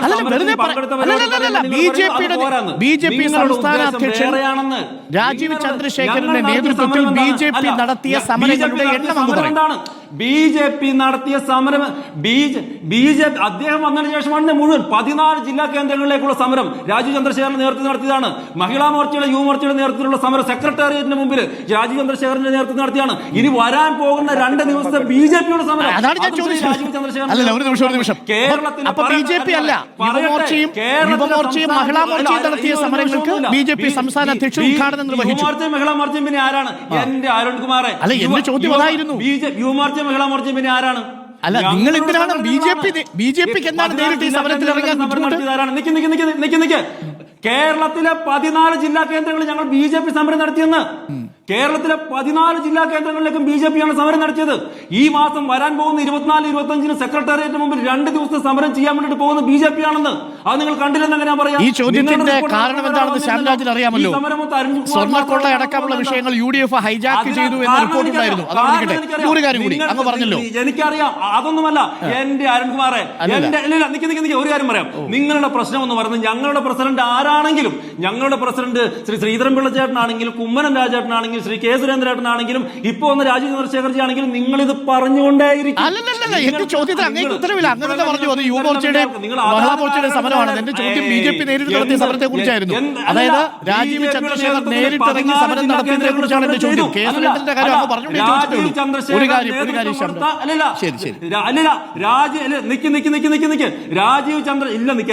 രാജീവ് ചന്ദ്രശേഖർ നേതൃത്വം കൊടുത്ത 14 സമരങ്ങൾ 14 ജില്ലാ കേന്ദ്രങ്ങളിൽ നടന്നു കഴിഞ്ഞു. ഇനി അദ്ദേഹം നേരിട്ട് ഉദ്ഘാടനം ചെയ്തു, അദ്ദേഹം പങ്കെടുത്ത 2 സമരങ്ങൾ യുവമോർച്ചയുടെ മഹിളാ മോർച്ചയിലും കഴിഞ്ഞു. BJP-യുടെ 2 ദിവസം നീണ്ടു നിൽക്കുന്ന സമരങ്ങൾ 24-25 വരാൻ പോകുന്നു. ശരി, വരട്ടെ. പി ശ്യാംരാജ്, ഒരു കാര്യം കൂടി. ഈ അന്ന് യുവതീ പ്രവേശനവുമായി ബന്ധപ്പെട്ട് അന്നത്തെ BJP അധ്യക്ഷൻ സുവർണാവസരം എന്ന് പറഞ്ഞത് ഇപ്പോഴും നിങ്ങൾക്കൊരു ബാധ്യതയാണോ പി ശ്യാംരാജ്? എന്റെ അരുൺകുമാറെ, ഇവിടെ കമ്മ്യൂണിസ്റ്റ് പാർട്ടി കേരളത്തിൽ ഇമാതിരി സ്വർണ്ണക്കൊള്ള നടത്തി ശബരിമലയിലിട്ട് ബിന്ദു അമ്മണിയെയും പോലെ രഹന ഫാത്തിമയും പോലുള്ള സ്ത്രീകളെ സമരം ചെയ്തു. അന്ന് ഞങ്ങൾ സമരം ചെയ്തു, ഇന്ന് ഞങ്ങൾ സമരം ചെയ്തു. സുവർണാവസരം എന്ന് പറഞ്ഞത് BJPക്ക് ഒരു ബാധ്യതയാണോ എന്നാണ് എന്റെ ചോദ്യം. സമരം ചെയ്തത് അരുൺകുമാറെ, അന്ന് സമരം ചെയ്തതും ഇന്ന് സമരം ചെയ്തതും BJP ആണ്. അല്ല, എന്റെ ചോദ്യം അങ്ങ് കേൾക്കുന്നില്ല. BJP ആണ്. അന്നത്തെ സമരം ഒരു സുവർണാവസരമായിരുന്നു എന്ന് BJPയുടെ അന്നത്തെ അധ്യക്ഷൻ ശ്രീധരൻപിള്ള പറഞ്ഞത്, BJPയുടെ നേതാവ് ശ്രീധരൻപിള്ള പറഞ്ഞത് നിങ്ങളുടെ ഒരു ബാധ്യതയാണോ ശ്യാംരാജ്? നിങ്ങളുടെ ഉദ്ദേശം എനിക്ക് മനസ്സിലായെന്ന്. അത് തന്നെയാണ് ഞാൻ പറഞ്ഞത്. എന്തായിരുന്നു അതിന്റെ അർത്ഥം എന്ന് പറഞ്ഞാൽ മതി ശ്യാംരാജ്. ആരാണെങ്കിലും ഞങ്ങൾ സമരം ചെയ്യും. അല്ല, അതിന്റെ അർത്ഥം എന്ന് പറയാമോ ശ്യാംരാജ്? അല്ല, അതാണ് ഞാൻ പറയുന്നത്. ഞങ്ങളുടെ അധ്യക്ഷന്മാര് ഞങ്ങളുടെ പ്രവർത്തകരോട് പല കാര്യങ്ങളും സമ്മതിച്ചു. ഇനി എന്റെ ചോദ്യത്തിലേക്ക് വരും. ജനങ്ങളോട് വരും. ആ സമരം ഞങ്ങൾ എന്താണ് അന്ന് പി എസ് ശ്രീധരൻപിള്ള ഉദ്ദേശിച്ച സുവർണാവസരം? അരുൺകുമാറെ, അന്ന് ഇത്തരത്തിലുള്ളൊരു വിഷയം നടന്നപ്പോൾ ശബരിമലയിലേട്ട് രഹന ഫാത്തിമയെ പോലുള്ള ഏതെങ്കിലും ഒരു വിശ്വാസത്തിന്റെ ലാഞ്ചന പോലും ഇല്ലാത്ത ആളുകളെ ശബരിമലയിലേക്ക് കൊണ്ടെത്തിച്ചപ്പോൾ, അവിടെ സാധാരണക്കാരായിട്ടുള്ള ഭക്തരെ അവിടെ നിന്ന് അടിച്ചോടിച്ചപ്പോൾ, നടപ്പന്തലിൽ വിരി വെക്കാൻ വേണ്ടിയിട്ട് പോലും സമ്മതിക്കാത്ത അവിടെ വെള്ളമൊഴിച്ചപ്പോ അവിടെ വരുന്ന ആളുകളെ സ്വാമിമാരെ എന്ന് വിളിക്കേണ്ട, ഭക്തരെ സ്വാമിമാരെ എന്ന് വിളിക്കേണ്ട എന്ന് പിണറായി വിജയൻ പോലീസുകാരോട് പറഞ്ഞപ്പോൾ അവിടെ ഇത്തരത്തിലുള്ള യാതൊരു ഭക്തിയുമില്ലാത്ത ആളുകൾ പറയുന്ന സമയത്ത് ഞങ്ങൾ സമരം ചെയ്തു. അല്ല ആയിക്കോട്ടെ, എന്താണ് സുവർണാവസരം എന്ന് പറഞ്ഞാൽ അതൊന്ന് പറയൂ. താങ്കൾക്ക് 4 മിനിറ്റ് 5 മിനിറ്റ് സമയം ചോദിച്ചു, എന്റെ ചോദ്യത്തിലേക്ക് ഉത്തരം പറയുന്നില്ല. എന്തായിരുന്നു അന്ന് പി എസ് ശ്രീധരൻപിള്ള പറഞ്ഞ സുവർണാവസരം? ഞങ്ങൾ പറയുന്നു ഇല്ല, ഇനിയും ഞങ്ങൾ പറയുന്നു. അത് ഞാൻ പറയട്ടെ, ഞങ്ങൾ പറഞ്ഞുകൊണ്ടിരിക്കും. അത് ജനങ്ങളോട് ഞങ്ങൾ അല്ല പി ശ്യാംരാജ്, ഈ സുവർണാവസരം ഒന്ന് വിശദീകരിക്കാമോ? ഇനി ഞാൻ സമയം തരാം. ഈ സുവർണാവസരം വിശദീകരിക്കാമോ ശ്യാംരാജിന്? ഞാൻ പറഞ്ഞല്ലോ, ഞാൻ പറയട്ടെ അതാണ് ഞാൻ പറഞ്ഞത്. അന്നത്തെ സമരത്തിന്റെ കണ്ടിന്യൂവേഷൻ ഞങ്ങൾ ഇന്നും ചെയ്യും. സമരമല്ല, സുവർണാവസരം എന്ന് പറഞ്ഞത് എന്താണ്? പറയും. സുവർണാവസരം എന്ന് പറഞ്ഞത് എന്താണ് ശ്യാംരാജ്? ഞാൻ പറയാം. നിങ്ങൾ അറിയേണ്ടതുണ്ട് അരുൺകുമാറെ, നിങ്ങൾ അറിയേണ്ടതുണ്ട്, നിങ്ങൾ അറിയേണ്ടാത്തതുണ്ട്. സുവർണാവസരം എന്താണ് ശ്യാംരാജ്? നിങ്ങൾ അറിയേണ്ടാത്ത കാര്യങ്ങൾ നിങ്ങൾ അറിയാൻ വേണ്ട. അത് ഞങ്ങളുടെ പ്രവർത്തകരോട്, അതാണ് ഞാൻ പറഞ്ഞത്. അത് അരുൺകുമാറിനോട് പറയേണ്ട കാര്യമല്ലാന്ന്. അത്രേ ഉള്ളൂ. അല്ല അത് കേട്ടാ മതി, നമ്മുടെ ചർച്ച അവസാനിച്ചു. അത് പൊതുസമൂഹം അറിയേണ്ട കാര്യമല്ല എന്ന് BJP പ്രതിനിധി ചർച്ചയിൽ സമ്മതിക്കുന്നതോടുകൂടി ചർച്ച അവസാനിച്ചു. അപ്പോൾ താങ്കൾക്ക് ഞാൻ അധിക സമയം തന്നു കേട്ടോ പി ശ്യാംരാജ്. നാളെയും ചർച്ചയിൽ നമുക്ക് കാണാം. നന്ദി ശ്രീ പി ശ്യാംരാജ്, മഹേഷ് പണിക്കർ, N ശ്രീകുമാർ, അരുൺകുമാർ ചർച്ചയിൽ പങ്കെടുത്തത്.